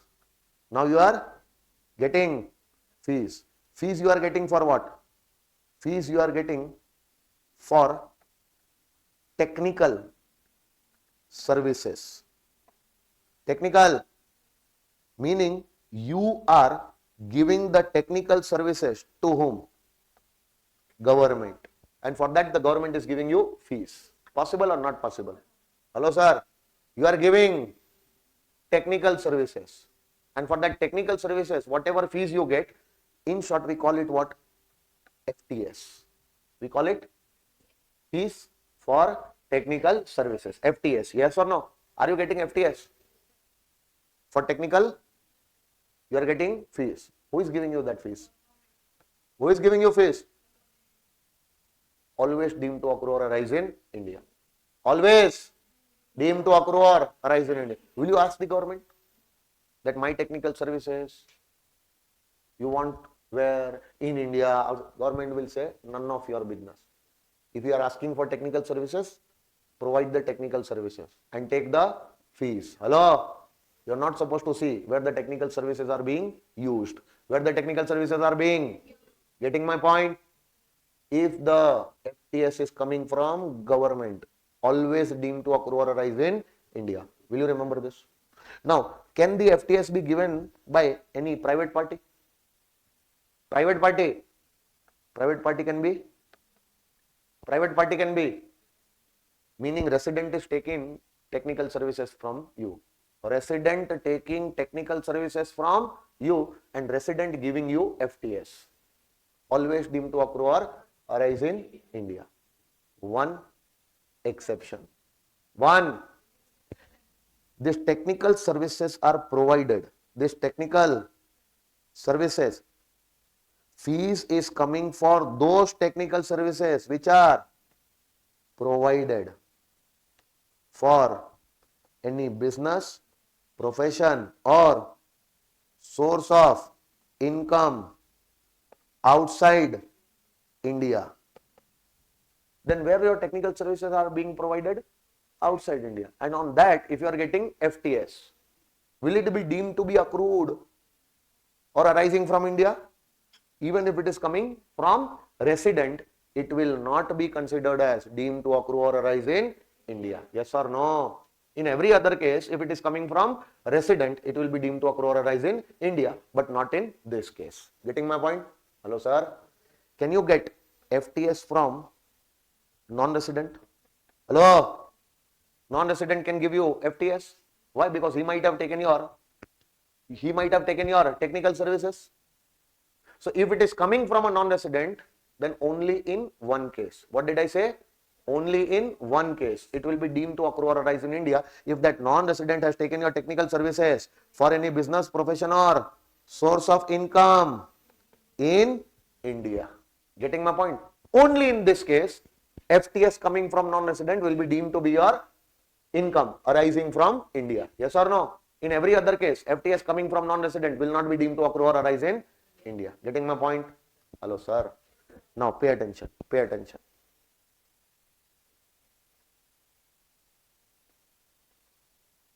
Money used in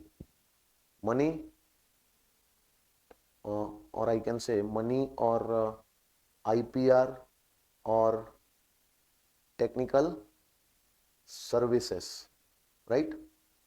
Used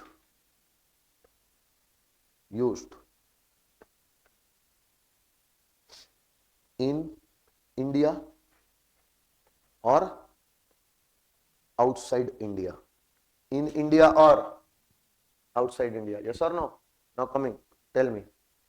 Interest if you will receive, or royalty you will receive, or FTS you will receive.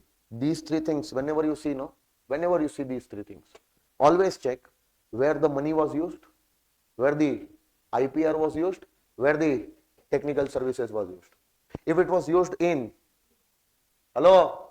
if it is always deemed to accrue or arise in, even coming from a resident or a non-resident. Getting my point? What if your money, IPR or technical services was used? If it is used, then even if it is coming from a resident, will not be deemed to accrue or arise in India. Hello, sir. And if it is coming from a non-resident, then also not deemed to accrue or arise in India. So use is very important.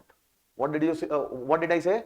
Use is very important. Where the money is being used, where the IPR is being used, where the technical services are being used. If the use is in India, then it is deemed to accrue or arise in India. Yes or no? But if the use is outside India, then it is not deemed to accrue or arise in India. Getting my point? Hello. So now you are through with section number 9. All the points you have covered. Only one last point is remaining. Only one last point is remaining. See, this last point again I will test when we will check that IFOS chapter. Which chapter? In the IFOS chapter, no, there is a concept of gift. Which concept? In the gift concept, again I will test this point. At that time you are supposed to give me the answers. Okay, no?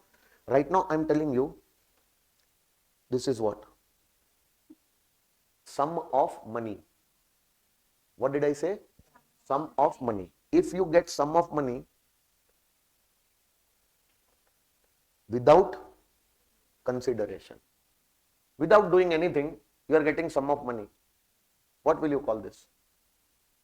This is gift. This is what? Are you doing anything for me? No. I gave you 1 lakh rupees. Give no, sir. No. I'm just giving you an example. Hello. Are you doing anything? No. Without doing anything for me, without any consideration in return, I'm giving you 1 lakh. 1 lakh is what? Money, no? Hello. Can it be given in cash? Still it is sum of money. Hello. Can I give you 1 lakh rupees of check? It is sum of money. Huh? Can I Google Pay? That is also sum of money is given. What is given? Money. So money can be given in any form, no? It can be given in currency. It can be given by way of bank transfer. It can be given by GPay. Hello, sir. Money can be given by any form. I'm talking only about what? Sum of money. Are you getting sum of money without consideration? Hello? Are you getting sum of money without consideration? It is your income from other source. This is a gift covered under IFRS. You are receiving this sum of money in India. In Indian income. Which income? Now, whatever may be your residency status, ROR, RNOR, NR, will it make any difference? It will be covered by gift provisions. Hello, it will be covered by your IFO said no. Will it be your Indian income? Yes, because you are receiving it in India. What if this sum of money you are receiving without consideration and it is received outside India? It is received, but your status is ROR. But your status is. So even if it is a foreign income, will it make any difference? It will be taxable for you under the head IFRS. Getting my point? So there is no point of deeming. If it is received in India, no point of deeming. It is an Indian income. Hello, sir. If you are ROR, receiving in India or outside India, no point of deeming because you are ROR. What if it is received outside India by, what did I say? By NR or RNOR. Become an assessee. What is your status? NR or RNOR? What is your status? And where are you? Okay, no. Outside India, NR or RNOR is getting what? Sum of money without gift will be deemed to accrue or arise in India if it is received from any resident, ROR or RNOR. Anyone can give you. So you are in Canada.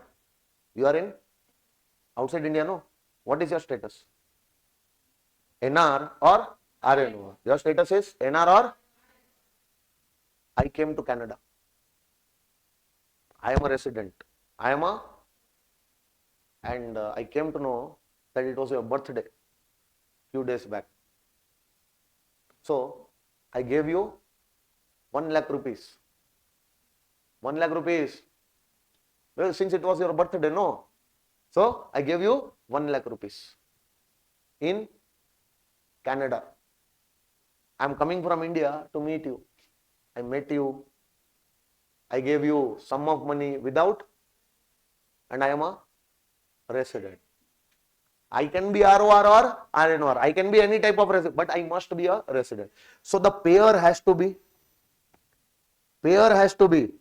resident, and the person receiving, payee, assessee must be a non-resident or RNOR. And he is receiving what?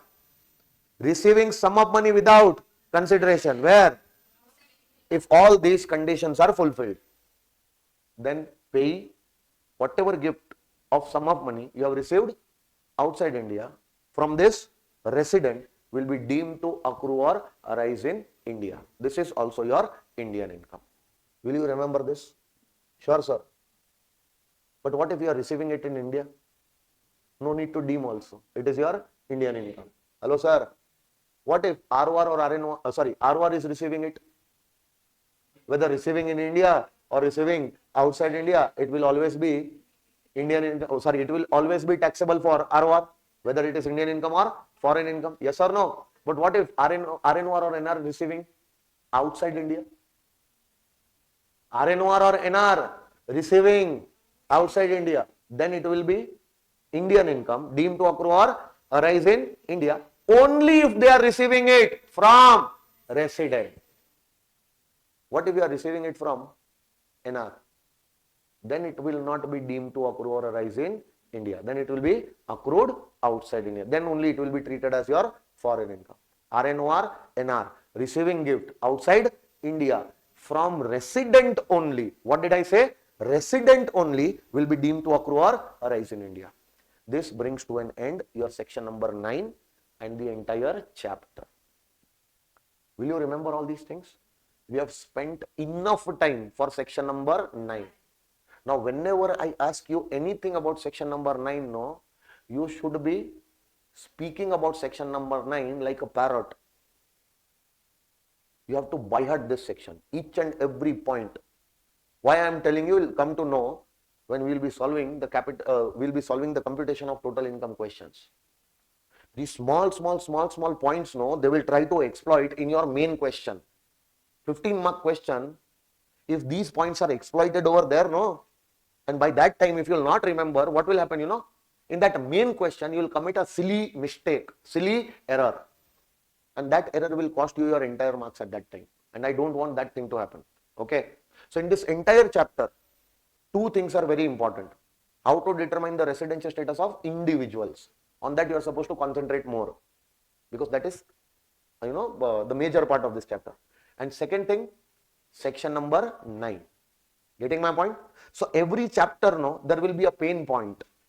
There will be a point where you might be committing errors. See, it is not necessary that whatever pain points I am telling you will be a pain point for you also.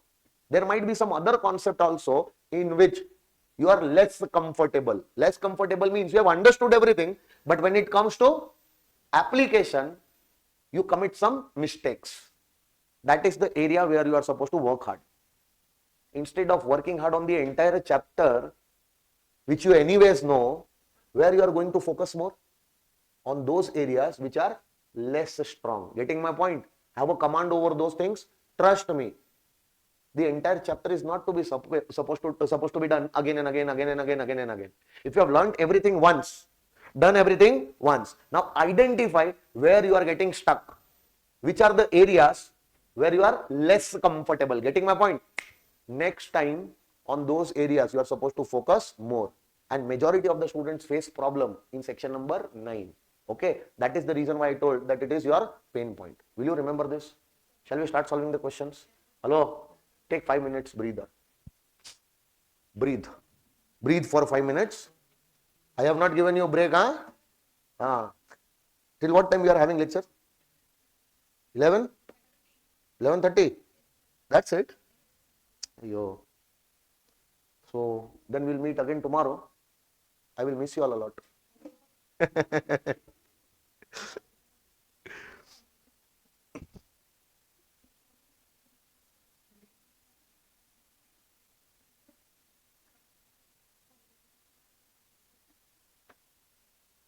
See, in this chapter, residential status and scope of total income, we have already solved how many questions? 4 questions, 4 illustrations we have already seen, no? And 2-3 questions from test your knowledge also. Yes or no? Now we'll start from question number 5.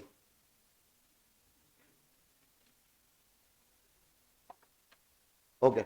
See, from the following particulars of income furnished by Mr. Anirudh pertaining to the year ended 31st March 2000 and compute the for the assessment year 25-26. If he is ROR, what? Oh, assessment year 26-27. Assessment year 26-27. That means previous year. Oh, sorry, sorry. But you understood, no? Okay, my mistake. Assessment year 26-27, meaning previous year. So for the assessment year 26-27, whatever you are doing is for previous year 26-27 only. Hello? 25-26. Very good. See, ROR. If your status is ROR, if your status is, now these incomes which are given, how many incomes are given? 5 incomes are given. Out of these 5 incomes, you are supposed to see that which income is taxable for you. If your status is ROR, RNOR, NR. It will not be always ROR, RNOR, NR. Sometimes they might tell you that your status is only NR. Your status is. Now these 5 incomes, which incomes are taxable for you, which incomes are not taxable for you. But in this question, they are telling these are the 5 incomes, tell us whether these incomes are taxable for you if you are ROR.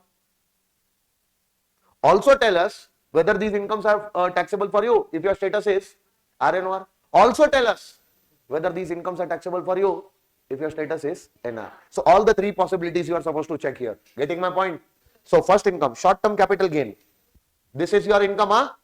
Short-term capital gain on sale of shares of received. One minute.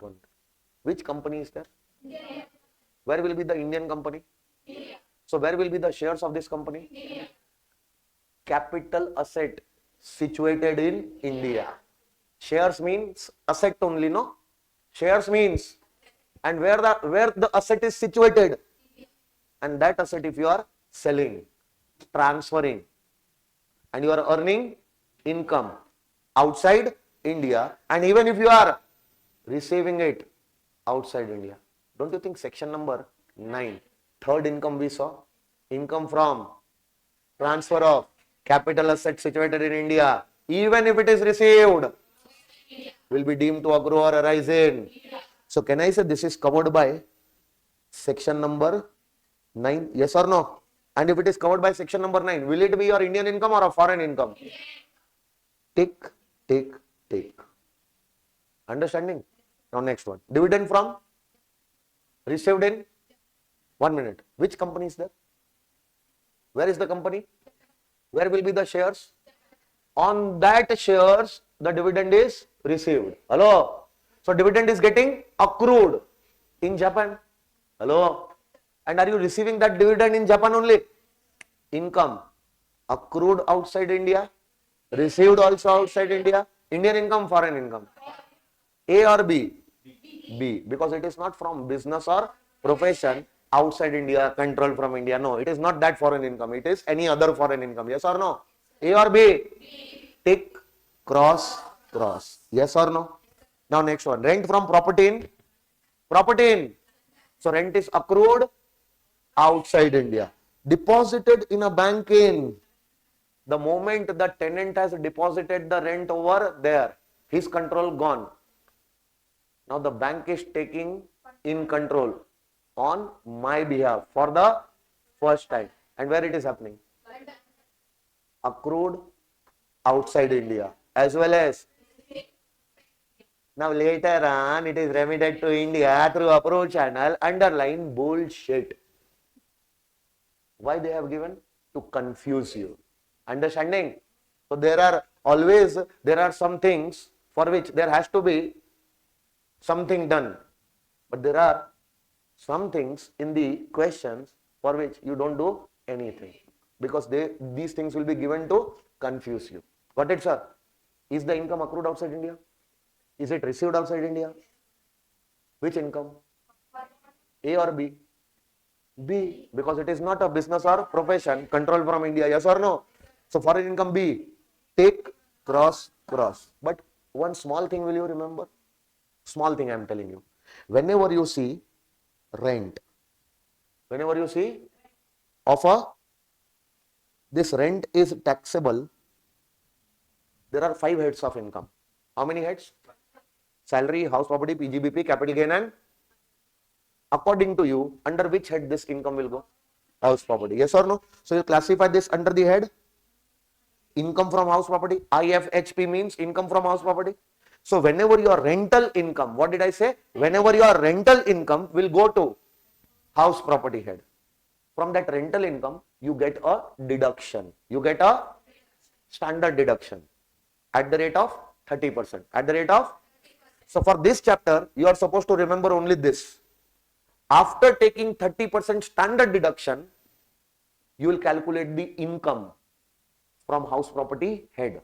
You will calculate income from, and to calculate your total income, to calculate your income of house property head is required. Income of, which is calculated after claiming deduction, which is calculated after claiming. So what deduction is available? 30% standard deduction is available. So take that 30% standard deduction, and then whatever income is there, this is your income from house property. This is your income from, and this will go in the computation of your total income. What are you supposed to compute? So in the computation of total income, will you take your rental income or you will take your income from house property head income? Income from house property head's income you will take, no? and head's income will be calculated only after claiming. So rent you will take to house property head, and from that rent you are going to take 30% standard deduction. Yes or no? Now tell me how much amount will be remaining now. 75,000 minus 30%. So this 75,000 will become 52,500. This will be your income of house property head, which you can take to total income calculation. Yes or no? Hello, sir. So please remember, whenever the word rent is used, whenever the word, always take the standard deduction, and after claiming standard deduction, whatever income remains from house property head, only that is considered to calculate your total income. Will you remember this? Hello, sir. Okay. Now, dividend from RP Limited and Indian company is there. Indian company giving you. Are you receiving that dividend outside India? Is it written? Meaning that it is received in India. Companies, dividend accrued from, and nothing is mentioned, it is received also in. Will you deem it, or it is normal Indian income? What will you do? Take. Yes or no? Agricultural income from land in Gujarat is outside India, no? India. So land is in India. And from that land, if you are earning any agricultural income, that is Indian agricultural income. Do you remember one thing? It is fully exempt under which section? 10(1). So will it be taxable for you if your ROR, RNOR, NR cross? This is the way in which the question needs to be read. You have done the reading only. Now if you have done take cross, now you'll have to write also, no? In your answer, what you'll write? Take cross, take. You'll write this. So how will you present your answer? Number 1, name of the assessee. What is the name? Anirudh. He is a company, no? Anirudh is a company, no? Or individual? So what is the legal status? Individual. So Mr. Anirudh, individual. PAN dash. Previous year? 25-26. Assessment year? Are you determining residency status now? Or you are computing the total income? So you'll write computation of total income. Yes or no? Now you'll make a table. You'll make a, how many columns, 4. First column big, particulars. Last 3 columns small. ROR, RNOR, NR. Ready with the table? Understanding? Now pay attention. Presentation is very difficult. In particulars, no, we'll write point number 1. No, point number A. Point number, what will you do? Copy, paste. Copy in particulars, what will you write? Short-term capital gain on sale of shares of Indian company received in. Okay. Now, what will you do? Amount column. 15,000. ROR 15,000. RNOR 15,000. NR. Now your examiner will ask you, why have you taxed this income for all? We'll have to give explanation also, no? So again come to particulars. You have written this thing, you'll open a bracket. Deemed to accrue or arise in India under section 9, bracket close. Can you do this? Hello, you just have to give the reason that why you are considering this as your Indian income and why are you taxing it for all. Will you be able to do it? Very difficult, no? Now next point. Point number B. Copy, paste. What have you done? Take cross. Yes or no? So you'll write first column, ROR column, you'll write 10,000. RNOR and NR column, you'll put a dash. You will not write down this amount 10,000. Yes or no? Only ROR column you are going to write. Now your examiner will ask you, you are making it a foreign income. Why? Again come to particulars. This income is written. Besides this, open a bracket. What will you write? Accrued outside India and received outside India, bracket close. Sir, if I write foreign income part B, you will get 0 marks. Why? Because in our classroom only, To make the things simple, we are using the words Indian income, foreign income. These words do not exist in your income tax act. What words exist? Accrued, received. So your answer should also be presented in that way. Getting my point? So if you write, no, sir, in the bracket I have written foreign income part B, your examiner is not going to understand what you have written because he has not come with us, no, in the class. Is he sitting in your classroom? So how will he come to know that what is foreign income part B? Getting my point or not? So you'll have to give the reason in the legal language. What is the legal language? Simple, no? Accrued outside India, received outside India. Close the bracket. It is a foreign income. Hence, we are not taxing it. Getting my point? For RNOR and NR. And it is taxed only in the case of ROR. Will you be able to do it? Next one. Point C. Copy. But see, here no, what you will do? Rent from property in London, deposited in a bank in London. Stop here. Don't write the other thing, which is irrelevant. Anyways, you are going to ignore that, no? So the information which you have already ignored, don't present that information in your answer also. So what was relevant for you to decide rent from a property in London, deposited in a bank in London? On the basis of this only, you have decided the taxability, no? So what you will do? 50 to 500, you will write in the first column. Hello. Then second and third column, RNOR, you will write dash. But your examiner will ask you, why have you written the amount in the first column and not the other two columns? The reason you have already written in point number B. Accrued outside India and received outside India, bracket close, okay? But your examiner will be confused. Bloody, we have given 70,000 and you are writing, show the calculation in another bracket. How you will see? Another bracket you will open, you will write down rental income 70,000 minus 30% standard deduction, bracket close. He will understand that how this 50 to 500 coming. Yes or no? Easy or difficult? Tell me. Sure, no? Okay. Dividend from RP Limited, Indian company. Again, write down this. In the bracket, what you will write? Accrued as well as received in India. 6,000, 6,000, 6,000. Got it, sir? Next one. Agricultural income from land in Gujarat. Bracket, you will write fully exempt under section 10(1). Dash, dash, dash. Understood? Now do the totaling of 3 columns. That is your total income. Answer done. Somebody can ask me for how many marks this question can come in the exam. Ask me. This will not be coming in the exam. This is just a warm-up. But be careful. Any one income out of this, can I say, did I say any one income out of this will be there in your main question. When you will be solving your main question, no, any one question, one part will be there in your main question. And that time you should not get confused. Getting my point? Hello. Next question. Should I move to the next question? Question number 5. Will you be able to present your answer? Sure, no?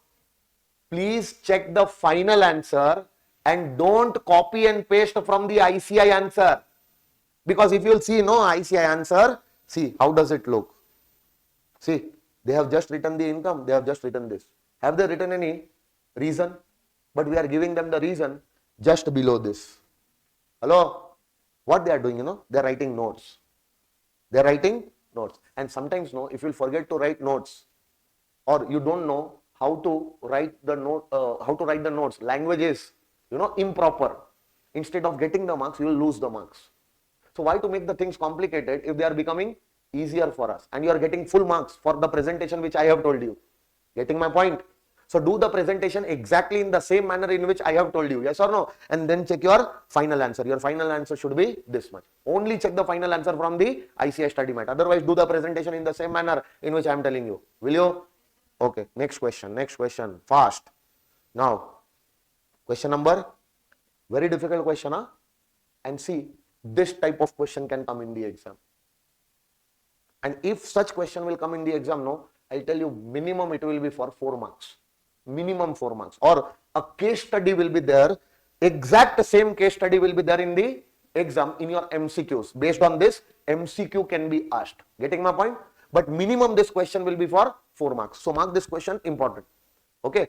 Now pay attention. See, Mr. David is an Indian citizen whose age is 40 years, is a government employee, is a serving in the Ministry of External Affairs, left India. Left for the on due to his transfer to High Commission of Embassy of India in Canada? No. There is a High Commission set up by the Indian government in Canada. There you are getting deputed. So are you a government employee? Leaving India? Why? For the purpose of employment outside India. Hello, sir. For your employment only you are going outside India, no? So are you covered by exception? Second exception. But you are getting covered by that exception in not my previous year. Last year only you were covered. Because when did you leave? When did you leave? 31st March 25 is not coming in my previous year. My previous year starts only from 1st April. Hello? So 31st March 25 is which previous year? Can I say last previous year? So in the previous year 24-25, you left India for the purpose of employment. Last year you were covered by exception. Yes or no? You are already out. You went out in this year or last year? Are you an Indian citizen? You already went out. This year you are not coming to India for a single day. He did not visit India at any time during the previous year. What is your stay in India for this year? Hello, sir. Getting my point, what I am trying to tell you? They are saying that he did not visit India any time during the... You are gone, you are gone. Now this year you are not coming. Can I say, in this previous year, your stay in India is equal to nil. Hello? Will you satisfy basic condition A? Will you satisfy basic condition B? Hello? Part 1 you will not satisfy, but part B you will satisfy. That does not mean B condition is satisfied. B condition is no. So none of the basic conditions are satisfied in this year. So tell me, since your stay was nil only, your residential status will become, you are a non-resident for this previous year. In the last question, no, they themselves identified your residential status. Now in this question, first identify your residential status. Do you know how to identify? Now what residential status you have identified? Correct, no? Now this non-resident, no, in this year earning these incomes. Now you are supposed to say that whether the income is Indian income or foreign income. And based on your residential status, whether this income will be taxable or not taxable. Hello, sir. Which is the first income? Computed. Computed means this is your final income from salary head. Final income from after claiming all the deductions and all. Hello, sir. If some income is going to salary head. So from salary head also you get some deductions. After claiming that deduction, final income from salary head will come. And that income will go to calculate your total income. Getting my point? Are you supposed to take deduction separately or they have only taken? And they have computed your salary head and they are giving you salary head income. Getting my point? So this salary head which they have computed will directly go in the calculation of your total income. Getting my point? We'll learn in the salary chapter that how the salary income is computed under the head salary. How this 5 lakh will be computed, that we are going to learn in the salary chapter. Okay, no? Right now we are not supposed to do anything. They have computed and given us. Now tell me, this salary you are going to receive outside India. This year, are you in India? So definitely, if you are outside India, so this salary you are receiving outside India, you are an Indian citizen and you are working for the government outside India. Have you rendered your services outside India? For those services, this salary is also received. An Indian citizen receiving salary outside India from government of India. Deemed to approver. Can I say, we have seen this thing. We have seen this thing. Where? In section number 9 only, no? So what we are going to do? What happened? Charging is over. No. Ayyo. 2 minutes. Yeah, tell me. Can I say that this is section number 9? Indian income or a foreign income? Tick, tick. Which tick you will see? Last one. Last one is for NR. For NR, can I say this Indian income will be taxable? This income will be taxable. Even if a status is NR, this will be taxable. Yes or no? Now tell me, foreign allowance. Oh, along with salary is getting 10 subsection 7 fully exempt. It is exempt for this government employee. No, even if his status is NR, will not be taxable for him in India because it is fully exempt. Will you remember this? Next one, interest on. Where is the fixed deposit? Where is the fixed deposit? In the bank. And where is the bank? And from that, if you are getting interest, don't you think that the interest is accrued in India? Are they saying that interest is received outside India? So definitely it was received in, so accrued in, received in. What type of income? So even if your status is non-resident, it will be taxable, no? So on the first income, you will put tick, 5 lakhs. Hello? Second income, you will put cross because that is exempt. Even if your status is non-resident, it is not going to be taxed. Yes or no? Third income, what you will do? Put a tick because even if your status is non-resident, it is your Indian income going to be taxed. Hello, sir. So can I say this income was covered by section number 9. So even if your status is non-resident, it will be taxable. This will not be taxable. Why? Because this is fully exempt under section 10, subsection 7. Yes or no? Now this is accrued also in India, received also in India. This is Indian income. Now next one, income from agriculture in Nepal is nearby state only, no? Many people have this misconception that Nepal is in India. No, it is a different country. So if in other country you are having a land and from that land if you are earning agricultural income, is that Indian agricultural income? Will it be taxable in India? Yes, because only the agricultural income from a land situated in India is exempt. This is not exempt. This is taxable. This is, but taxable only if it is received in India for RNOR or NR. Hello? But if you are ROR, so even if it is received outside India or in India, it will be taxable for you. First of all, tell me, land situated outside India, from that agricultural income is generated, accrued outside India. Are they saying that it is received in India? Meaning it is received? So which income? Foreign income. Part A or part B? Part B, foreign income. Tick, cross, cross. Meaning for non-resident, it is not taxable. Getting my point? Next one, income from house property in. Income from house property in. Now see, now what word they are using? In last time they had used the word rent. If you can see, rent will go to house property head. You will get standard deduction and then income from house property. Then income from house property means final income of house property head. Income from house property means final income from the head. Yes or no? Or it can have one more interpretation. Income from house property means rent also. What income you get from house property? Rent, no?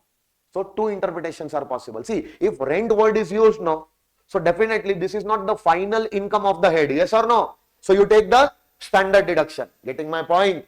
But whenever this word is used, income, whenever this word is used, income, hello, it has two interpretations.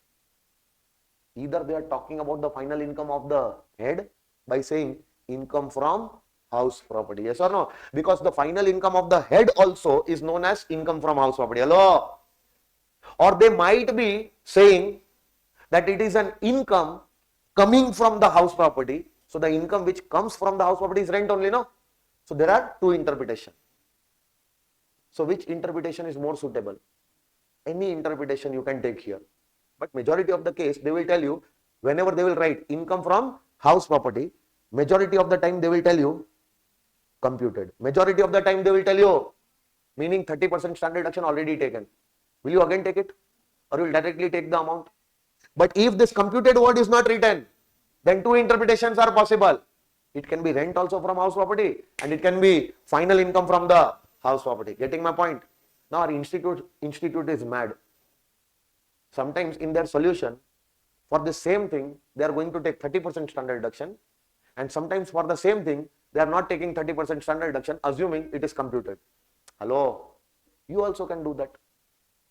But whatever you assume, no, out of these two things, give a suitable note. What did I say? Give a suitable note. See, what I am telling you, till the time they are not saying that it is computed. What? Till the time they are not saying that it is computed, we can assume that it is rent from household. Income means what?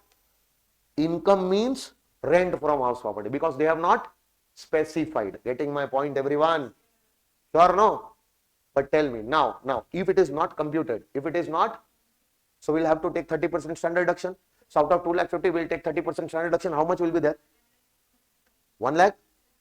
You are telling me the final income, no? After taking 30%. So this will become 1,75,000. Now please pay attention. What they are saying? Property in, meaning the income is accrued outside. Are they telling you that this income is received in India? So till the time they don't tell you it is received, there only accrued outside India. Received, which type of income? Foreign income. Hello, sir. And foreign income, part A or part B? So part B is taxable only if you are ROR. If you are RNOR, it is not taxable. What is your status? Will it be taxable? So even if you calculated, will it be taxable? No. It would have been taxable only if you are ROR. And in that case, how much amount you would have taken? And you would have given a note. What note you would have given? In the absence of any specific information regarding income from house property, that whether it is computed or not, it has been assumed that it is not computed, and separately 30% standard deduction has been taken. Can you give such note? Whatever you are doing now, in your own words, you are supposed to write down that. Getting my point? Hello, sir. So now tell me, out of 5 incomes, out of this non-resident is earning 2 incomes which are taxable in India. So can I say all the 3 incomes will be ignored? All the other 3 incomes will be, and to calculate his total income of this non-resident, we will take only 2 incomes. One, his salary income. Hello. Another one is, so in his total income, salary computed will be 5 lakhs. And interest on fixed deposit in a bank in India, 1 lakh. So how much will be his total income?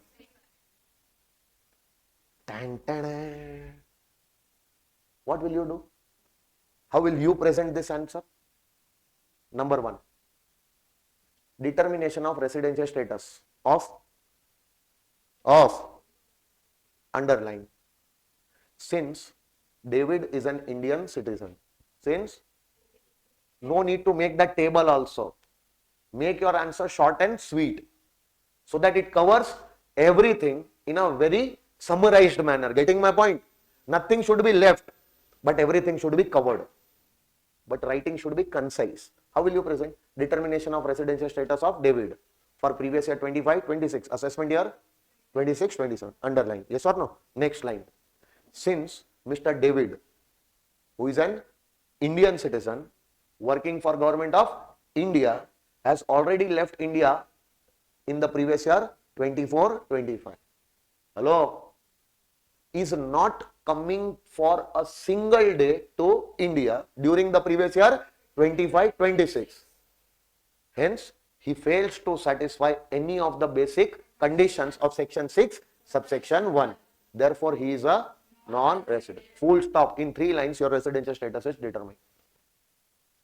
Will you go and make that table? So, if the work can be done in 3 lines, stop preparing those tables, save your time. You have to be a little bit conscious about these things. Yes or no? Now, residential status is determined. Now, next line, computation of total income for David. Computation of total income for David. In the bracket, you will write down non-resident. In the bracket, you will write down. So, the residential status which you have determined above, you will write down non-resident. Okay. For the previous year 25-26, assessment year 26-27. Underline. Now, you will not make 4 columns. Particulars, amount. And in the amount column, above you are not supposed to write down non-resident because in the heading only you have written non-resident. In the particulars column, what heading you will give? Amount. Sorry, after particulars, what heading you will give? Amount. Amount column, particulars column. First income you will write, salary computed. In the bracket you will write down, deemed to accrue or arise in India under section 9. Hello? And in the amount column you will write down 5 lakhs. Second income, foreign allowance. You will open a bracket, fully exempt under section 10(7), amount column, put a dash. Hello sir. Third income, interest on fixed deposit from bank in India. Open a bracket, write down accrued as well as received in India. Amount column you will write down 1 lakh. Hello sir. Fourth income, what you will write? Income from agriculture in Nepal. Open a bracket, write down accrued as well as received outside India. Outside column dash. Hello sir. Next line, income from house property in Nepal. Again open a bracket, write down accrued as well as received outside India. Outer column dash. Now if you will do the total, you will get 6 lakh. 4 marks you, full 4 marks you get in the exam if this presentation is done. Will you be able to do it? Sure everyone. I'll check your notebooks tomorrow. Huh? And if you are getting any problem in the presentation, see, it is just that I am not writing the presentation because it is not required to waste our time in such things. Okay, no. But as far as explanation is concerned, I am explaining the entire concept. And if you are not writing, if you are not presenting, no, now it will be your mistake. It will not be my mistake. Getting my point? Next one. See how they have presented. See, you will write this many things.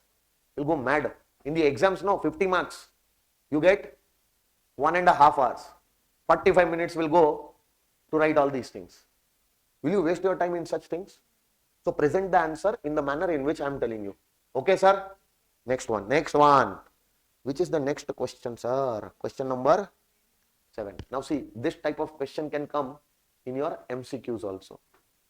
And a small question of 4 marks can be created like this. Okay?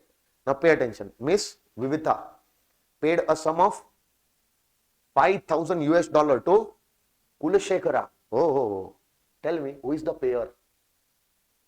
And who is the receiver? So you are supposed to think from the point of view of person who is earning the income is not Vivita.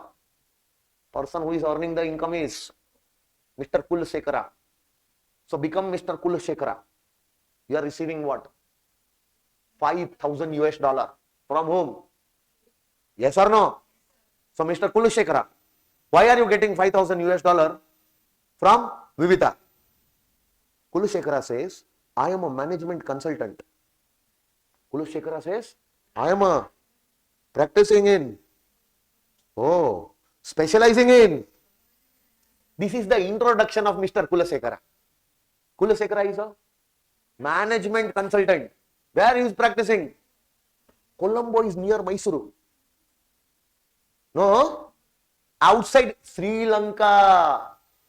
Although it comes as a part of India, whenever you buy India map, Sri Lanka is complementary.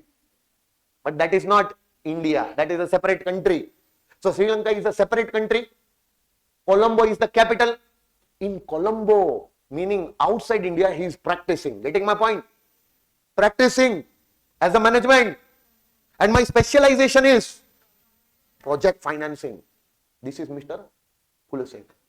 Now, the payment which he is getting, is made in. Meaning, Kulashekara said, see, I am doing this. And the payment of that $5,000 coming from Vivita. I am receiving that payment in outside India. Hello. Now, he is saying, see, this payment which I am receiving from from Vivita, I am receiving that payment in Colombo. Why I am receiving? It is for the consultancy which I gave to Vivita. So definitely Vivita would have taken the consultancy from Kulashekara. Hello? Related to a in. Yeah. Full stop. Where is the project? Yeah. And for that project, if you have given your consultancy,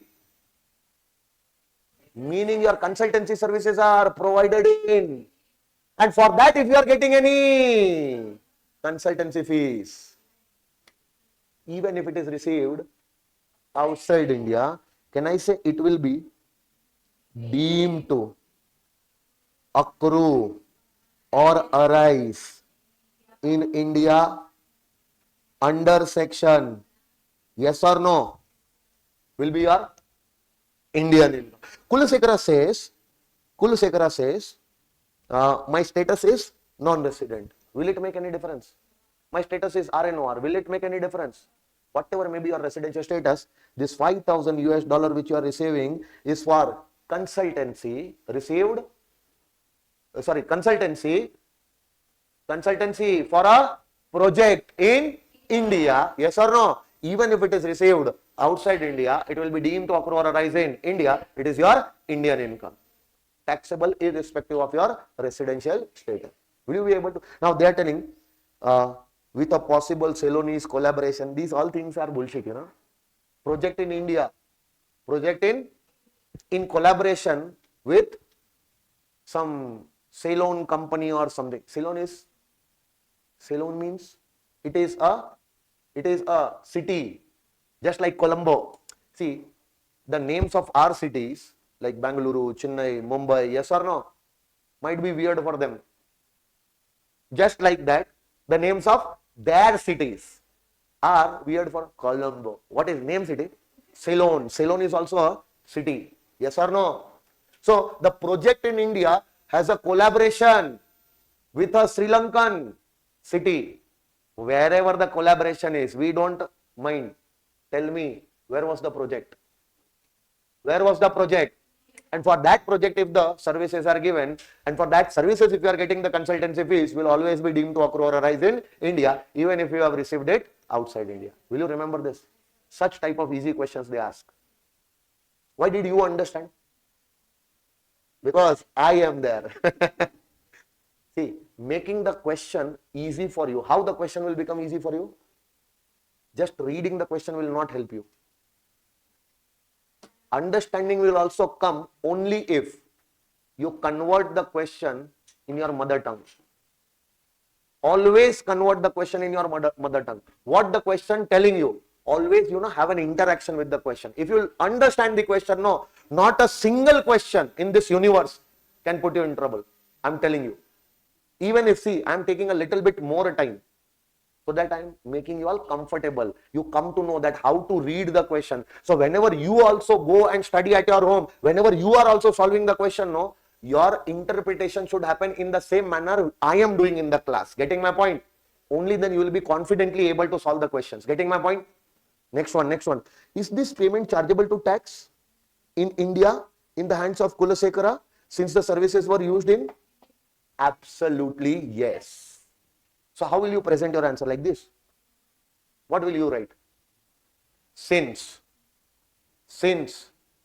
the services, consultancy services were rendered in respect of a project in India, and for those consultancy services, Mr. Kulasekara is receiving 5,000 US dollars in Colombo, still it will be deemed to accrue or arise in India.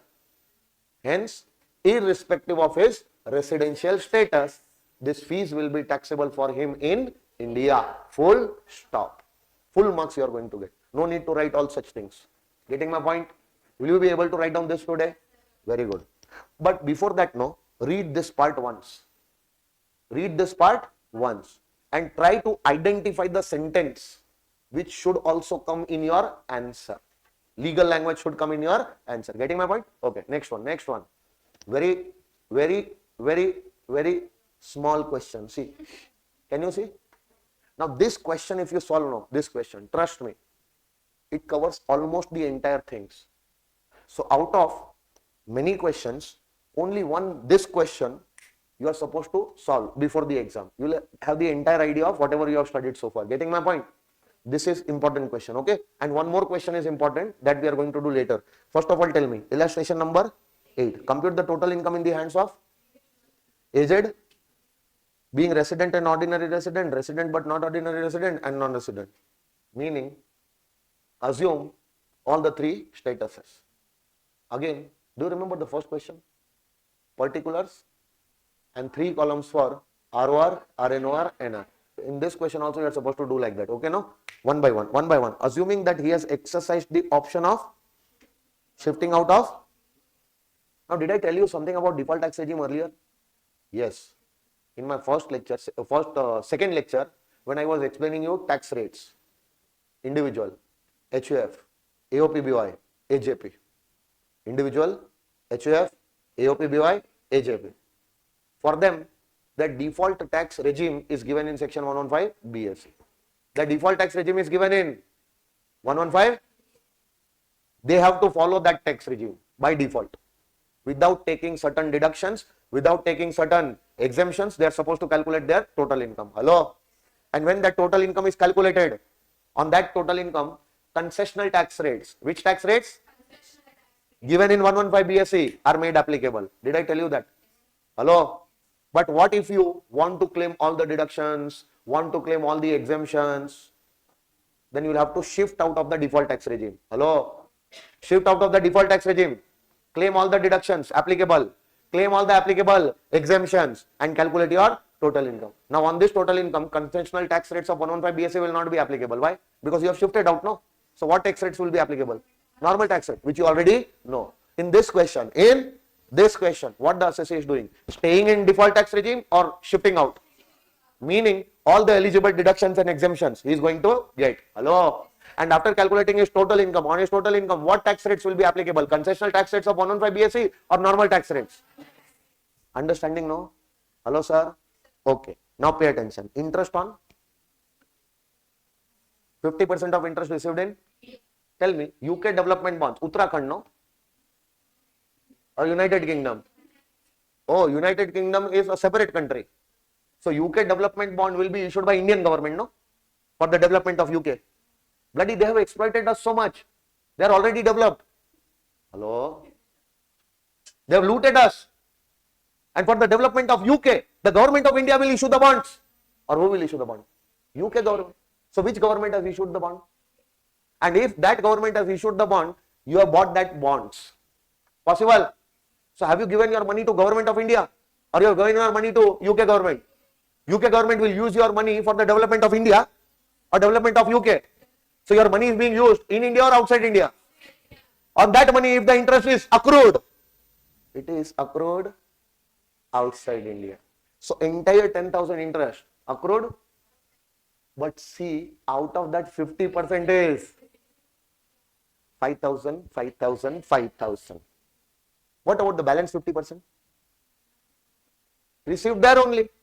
So that 5,000, which was anyways accrued there, hello, received also there. Which income? A or B? Tick, cross. What will you do? Particulars. Interest on UK development bonds. You will open a bracket. Accrued outside India. Next line you will write 50% received in India. 5,000, 5,000, 5,000. Hello?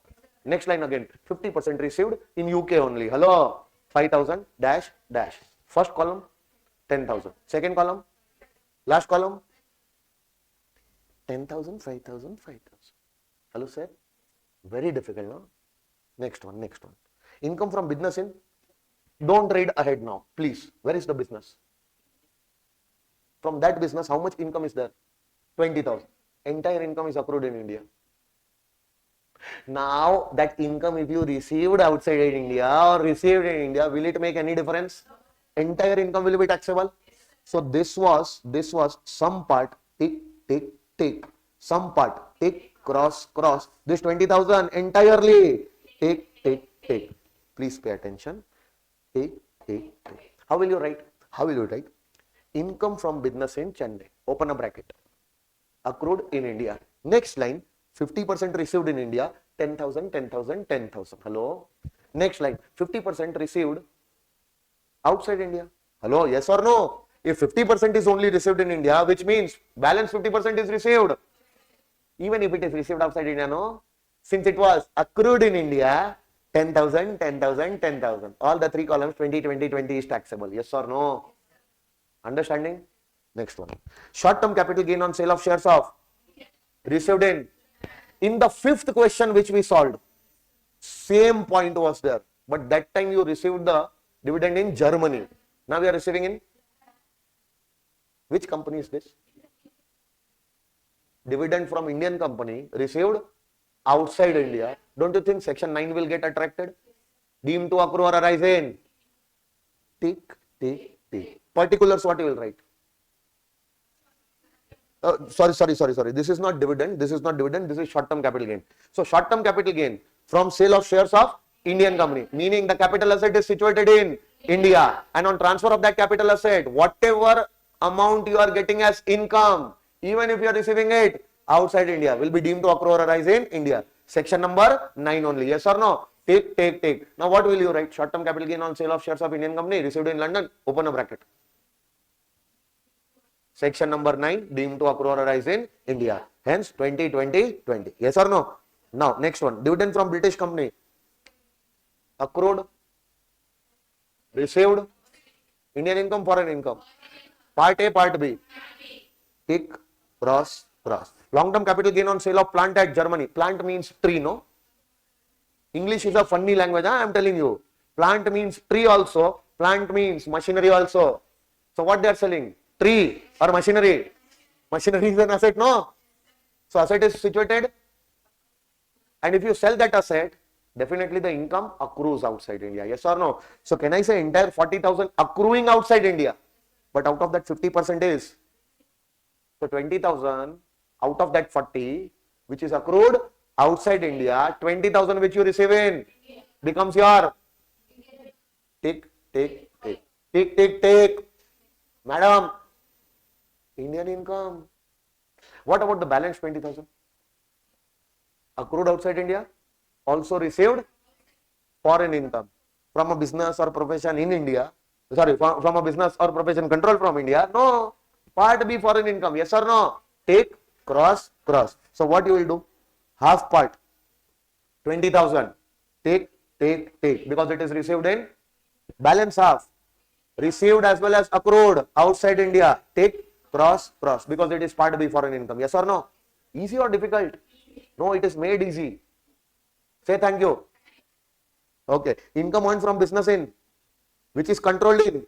Now be very careful. Where is the business? So, if the business is in Germany, from that business, how much income you are getting? 70. So, entire 70 is getting accrued outside India. Yes or no? Hello? But out of that 70, 40,000 you are receiving in? Yeah. So, can I say on this 40, tick will be there? I don't care that whether this 40 is accrued outside India. Hello? In that 70, this 40 is also there, no? So entire 70 accrued outside India. Out of that 70 which was accrued outside India, 40,000 if you are receiving in India, it becomes your. What about the balance 30? Accrued outside India, balance 30 accrued as well as received only outside India, no? That becomes your foreign income. But don't you think that is a foreign income from a business outside India which is controlled from? Tick, cross. Will you be able to do it? So on 40,000, tick, and 30,000, tick, cross. Please be careful. How will you write it? Income from business in Germany. Hello? Income from, but controlled from Delhi. Open a bracket, write down accrued outside India. Accrued. Next line, received in India. 40. Hello? Next line, received in Germany only. Hello? 30 and dash. You will have to present like this.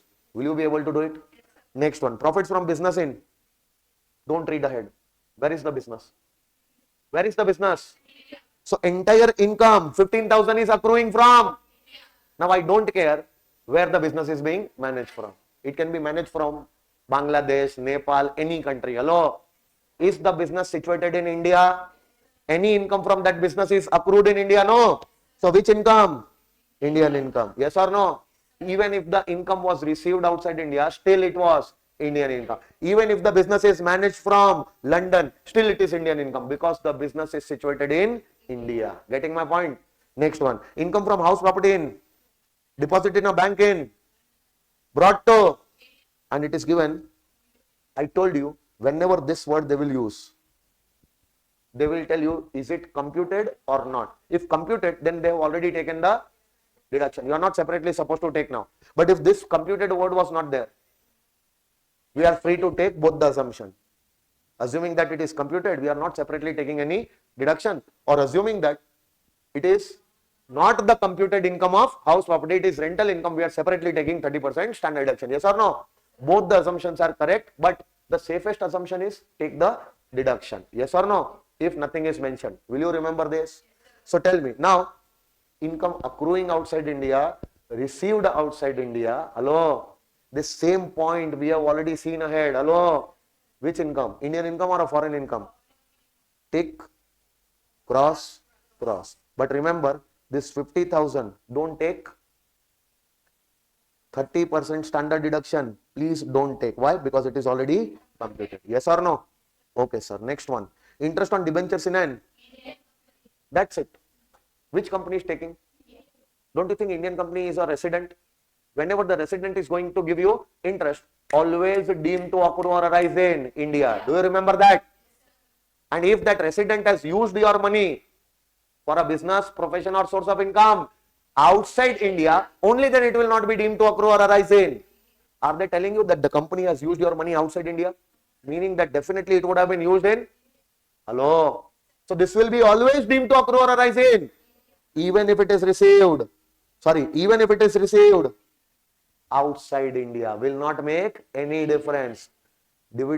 Interest coming from resident. Interest coming from, even if it is received outside India, will always be deemed to accrue or arise in India. Which income? Indian income. Yes or no? But there is one exception. If in the question they would have told you the Indian company has used the money of these debentures for any business outside India or any source of income outside, then in that case it was not deemed to accrue or arise in India, then it would have been accrued outside India. Yes or no? But right now we are supposed to deem it because no information is given that where the money was used. So we are assuming that the Indian company is taking the money, that company would have used the money in India only. On that use, whatever interest will come will always be deemed to accrue or arise in India. Yes or no? Next one. Now fees for technical services rendered in. And for that technical services, even if you are receiving the FTS outside India, will be deemed to accrue or arise in India. Whether this FTS is taken by a resident or a non-resident will not make any difference. Why? Because this FTS is for rendering technical services in. Always deemed to accrue or arise in. Even if it is received. Yes or no? Take. Section number 9. Yes or no, friends? Hello, sir. Next one. Profits from business in. That's it. Business in. Accrued in. Tick. Income from property situated in. Received there only. Hello. Accrued outside India. Received outside India. Foreign income part B. Tick, cross. No need to do 30% standard deduction because this is also computed. Past untaxed foreign income. Cross. Not your current year's income. Will not be included in the computation of current year's total income. Will you remember this? Next one. Income from agricultural land in Nepal. Received there. Full stop. Accrued outside India. Received outside India. Tick, cross. And by the way, even if this is agricultural income, will not be exempt because it is not coming from a land situated in India. It will be taxable, but only in the case of resident. Ordinary resident. Yes or no? Next one. Income from profession in, but it was set up in. Received there. See how bad your examiner is. After it is received there, but you are spending that income in, do we have to do anything with that information? We see, where is the profession? From that profession, which is in Kenya, income is accrued. So income accruing outside India. And you are receiving it there only. Accrued outside India, received outside India. Can I say this entire 5,000 is your foreign income? But foreign income from a profession which was outside, but controlled or set up in. Don't you think that this is a foreign income part A? Tick, cross. Will you remember this? Gift received on the occasion of whose wedding? Yes, whenever you receive any gift on your own wedding, not your neighbor's wedding, that gift is not taxable under Income Tax Act. You will learn this in detail when we will do IFOS chapter, income from others. Are you receiving gift on the occasion of your marriage? Hello? Who is giving you? Anyone. Whether your relative, whether your non-relatives, friends, employer, anyone will come and give you gift on the occasion of your marriage. That is never taxable, whatever may be the amount of that gift. Getting my point? So is it taxable or not taxable? Irrespective of your residential status, this is not taxable. Yes or no? Interest on saving bank deposit in SBI is in China, no? Or India? So in India, you have a bank account, savings account. And in that savings account, some money is deposited. On that money, if your interest is coming, can I say that interest is getting accrued from India? Are you receiving that outside India? You must have received it in India. Accrued in India, received in India. Which income? Indian income, no? So, tick, tick, tick. Getting my point? This was cross, cross, cross. Okay? Next one. Now pay attention. For this, no, there is a specific discussion which I am going to do tomorrow. Okay? Specific discussion is there. So mark this point. Important. Okay? Next one. Income from business in? Controlled in? Wow, wonderful business, huh? Business in? Controlled from? What do I do about that? Nothing. Income accruing outside India. Nothing mentioned. So, received also outside India. What type of income? This will not become part A because the business is controlled from there only. Hello. So, which income? Part B. Tick, cross, cross. Dividend from Reliance Petroleum Limited. Indian company. Are they telling you that it was received outside India? Even if it was received outside India, it would have been deemed to accrue or arise in India. But if they are not saying anything, definitely it was received in India only, no? So accrued in India, received in India, this is your normal Indian income, not deemed. This is your normal Indian income. Tick, tick, tick. Agriculture income from land in 10 subsection 1. Fully exempt, cross, cross, cross. Will you be able to present it? Sure, no? So see, in your presentation, no, you will get gross total income. You will get, now this part is there, no? This part, for this, please leave some space blank. Okay? Because tomorrow, when I'll be discussing this, no? When I'll be discussing this, you'll understand this part also. Getting my point? Okay, no? So till here, all the questions which I have discussed today, you are going to solve all the questions at home. Today itself do it. Don't leave anything on tomorrow. Okay? See you all. Bye-bye.